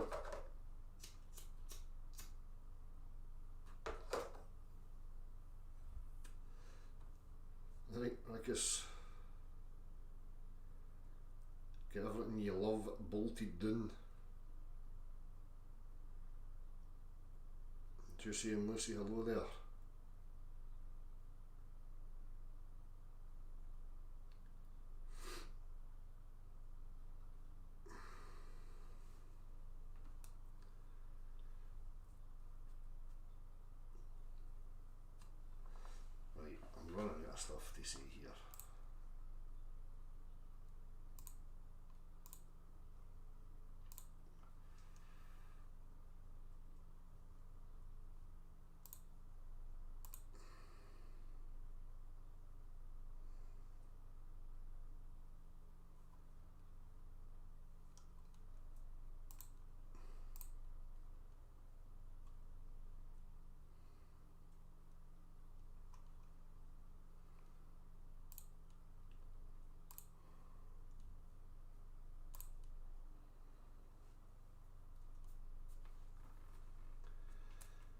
stop smoking.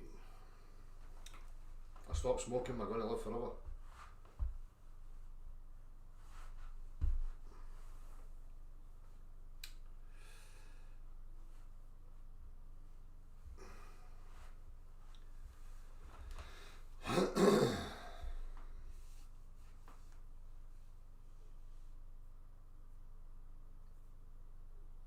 What would the pressures would be different, you're saying, Lucy? Say weight would be a different thing. You know? Something of the same mass that doesn't change would have a different weight. As I say, the bone structure and tendon and muscle structure that you have right now, if the rate of the reference frame was to decrease right now, you would be able to run faster, jump further, higher. You know, you would feel like you had an increase in strength, because your structures now is overcompensating. You know, it's more than what you need.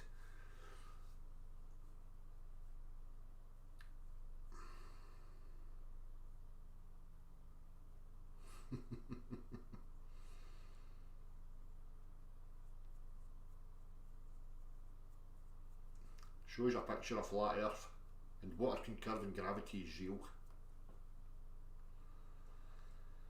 Okay.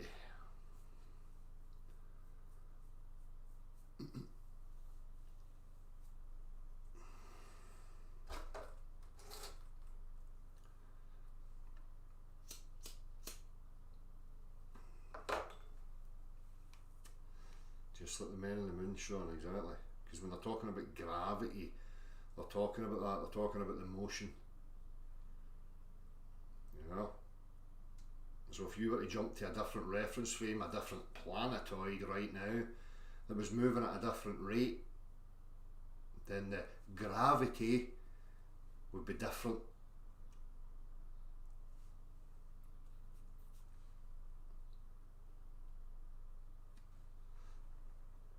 I've told that before, Mark 18, my Oma, you know, she didn't smoke, she didn't drink, you know, and ended up dying, you know, early 70s, and my grandfather outlived her, who, you know, worked the rails, drank, chain smoked, like Benson and Hedges, you know, I can distinctly clearly remember it, you know, smoking a fag, beefed right to the fucking beef, right, other fag out, lighting it off that one.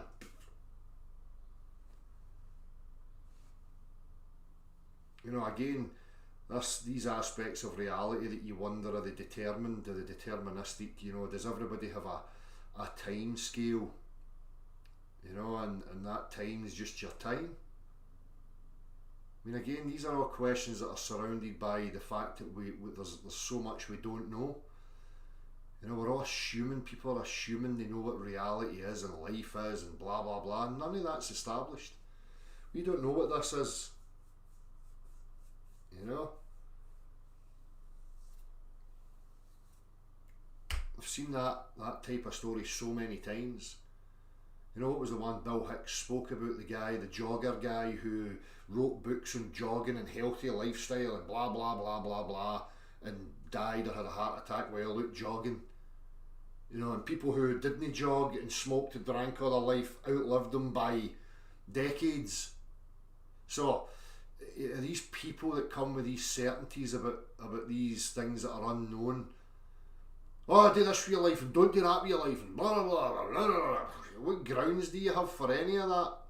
Again, don't hone out that sort of advice thinking that you're on some pedestal because of how you live your life, and that works for you and suits you, and because it works and suits you, you immediately sit in your pedestal and cast judgment on everybody else reflected from your position, your subjective little bubble, as I was talking about earlier.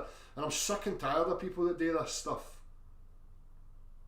I was talking about this the other day. If I had my way, subjectivity would be removed from the public arena altogether.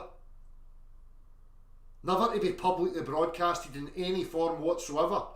Subjectivity would be for your privacy, and you seek out your subjectivity and your privacy amongst others who are willing and participating in your subjectivity. and having the intellectual comprehension that it's self-indulgence in your subjectivity. And anybody found to be trying to espouse their subjectivity onto anybody else's subjectivity, straight to the fucking gallows, fucko. Take your mind poison and your fucking messiah complex and take it to hell. Straight to the gallows, fuck off. Because with wisdom and age, you see the power of subjective ideology. And the trauma that it causes amongst the whole. Because you've got groups and factions of subjectivity trying to dictate that that's the way it should be. You don't have any grounds for that. We can build an infrastructure based on the objective, that being the requirements of every subjective entity, the natural necessities of survival. And that's as far as it fucking goes.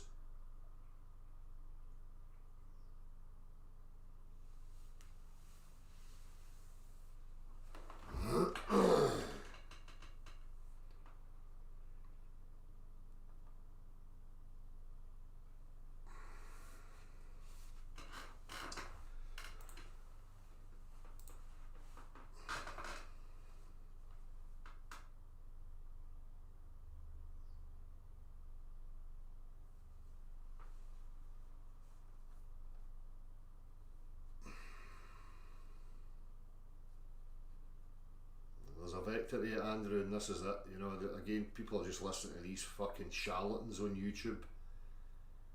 You know? Exactly, Trev. There you go. And look at you, Trev, still toiling for your living, and you're still going. Smoking and drinking and having a good time. Maybe you should start your own cult, Trev. Cult of Trev. Everybody should live like Trev. That's what these people are like. This works for me, and this is what I've indulged in. So I need some reassurance in that. So what I'm going to do is I'm going to try and intimidate everybody and bully everybody into behaving and doing the stuff I like, so that I can validate myself. Fucking insecure fucking derpatoids, man. Honestly. As I said before, this is the fucking dark ages of intellectualism. Make no fucking bones about it. This is the fucking spiritual dark ages. And I'm getting fucking sick of it. It can't get any more depraved and warped, surely. Surely now we must be entering into a fucking better era. Why the fuck these people are not sick of themselves yet is beyond me.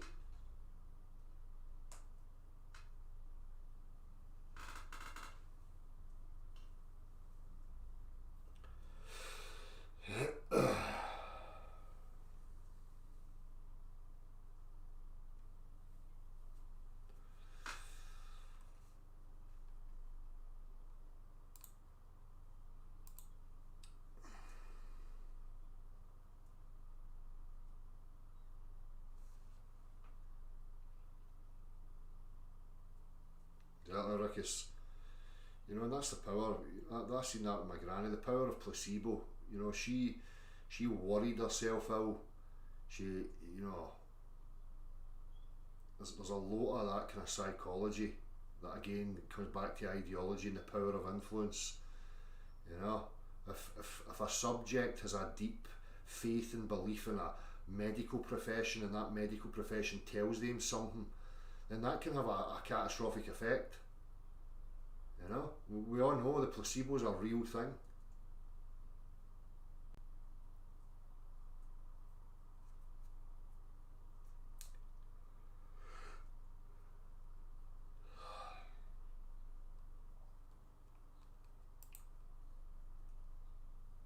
So what you all got planned? What do we see happening this year? Yeah. What do we see happening?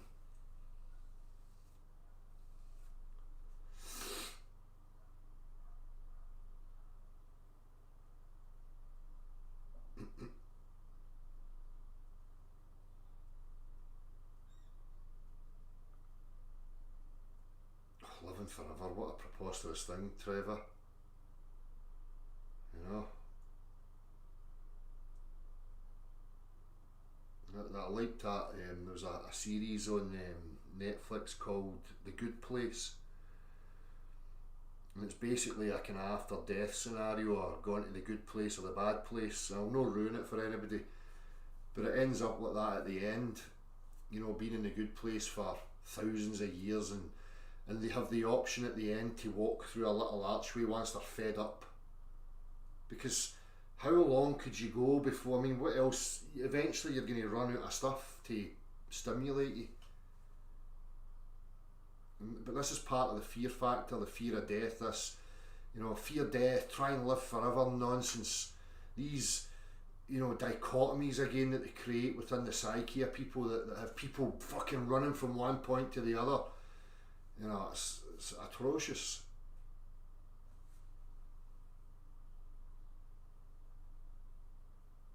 Other than, you know, being here for the kids and want to, you know, be here to hopefully set them off in a good fit, I'm fucking tired of this place already. If I didn't have the kids, I would be resolved right now to just go, right, any minute, I'm quite content with that.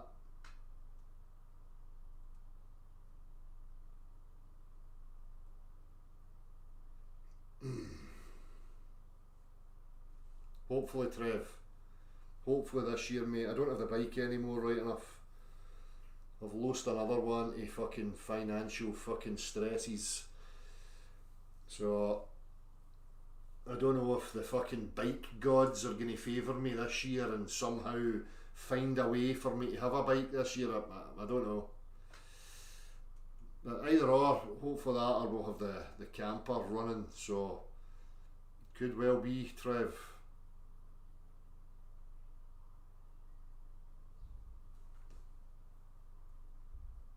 That's it, Juicy and Lucy, innit? It's, you look ruined what it's got to offer, and it's,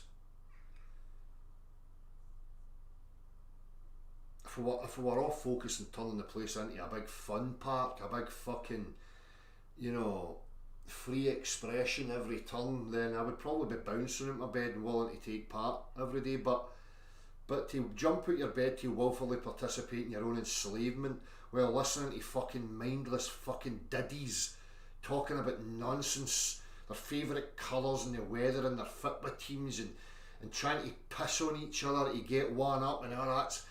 I've got no incentive to get up with any sort of fucking, you know, gusto and compete and take part in any of that. It just doesn't motivate me.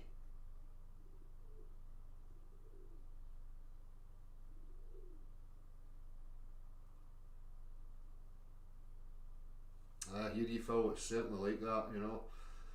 Just having that bit of freedom, that bit of self-indulgence.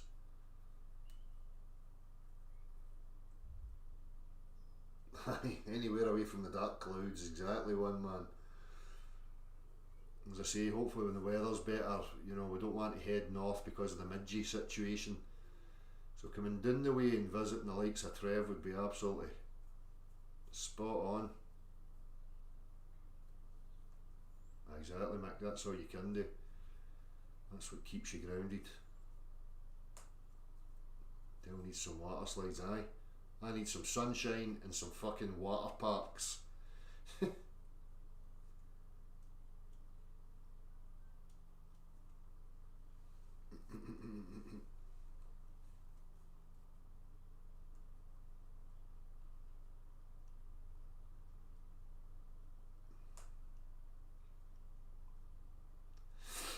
Same here, Juicy and Lucy, it's just never ending. We've got a bit of break today, but it's never ending, never ending.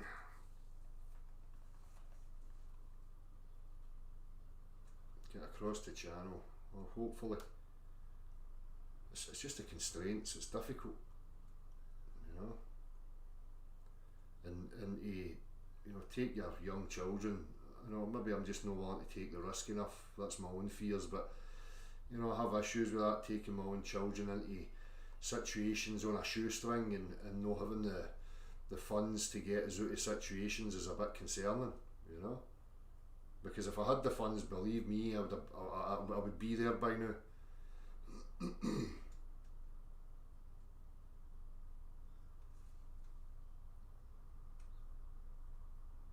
That's it, mate. That's always my attitude. Saying again, I'm not a messiah. I'm not here to figure out the world's problems. So I take things that are in my immediate access, my immediate vicinity, which is why, you know, that objective inquiry is always good for everybody, because it's in everybody's immediate vicinity. You know, you're not having to lend your attention to things that you have no sway or control over. Everybody's experiencing reality and can access reality the same as I can. French water parks, aye.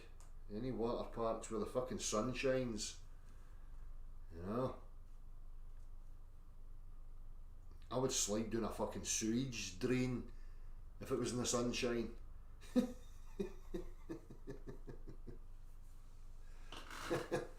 smelt enough shit in my lifetime that it's not going to put me off.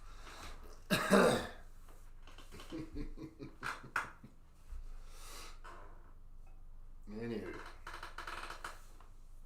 pragmatic hello there, mate.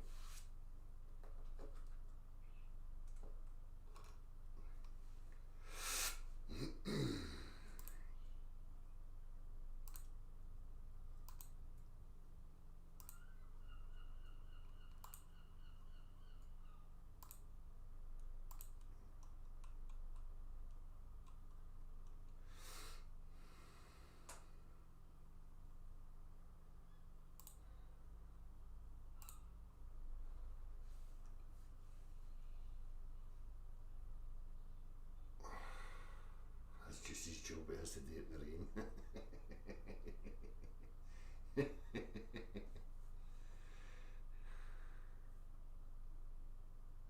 Cheers, Trev. I definitely will be, you know, having that as a target this year. 100%, mate. 100%. To have a destination to go to gives that wee bit of security, knowing that you're in grounds that are not going to be imposing on anybody would be absolutely brilliant. As I say, we just love the simple, you know, just showing up, chairs out, fire pit out, sitting outside, having the fire, making some food, having a wander, you know, and hopefully with some sun. Right, that's enough, I think. I'm going to get off. I'll see you all very soon, hopefully. There's something there. The people learn a bit of discernment and recognise their own bias where they're letting themselves down. Anyhow, I shall see you very soon. Take it easy.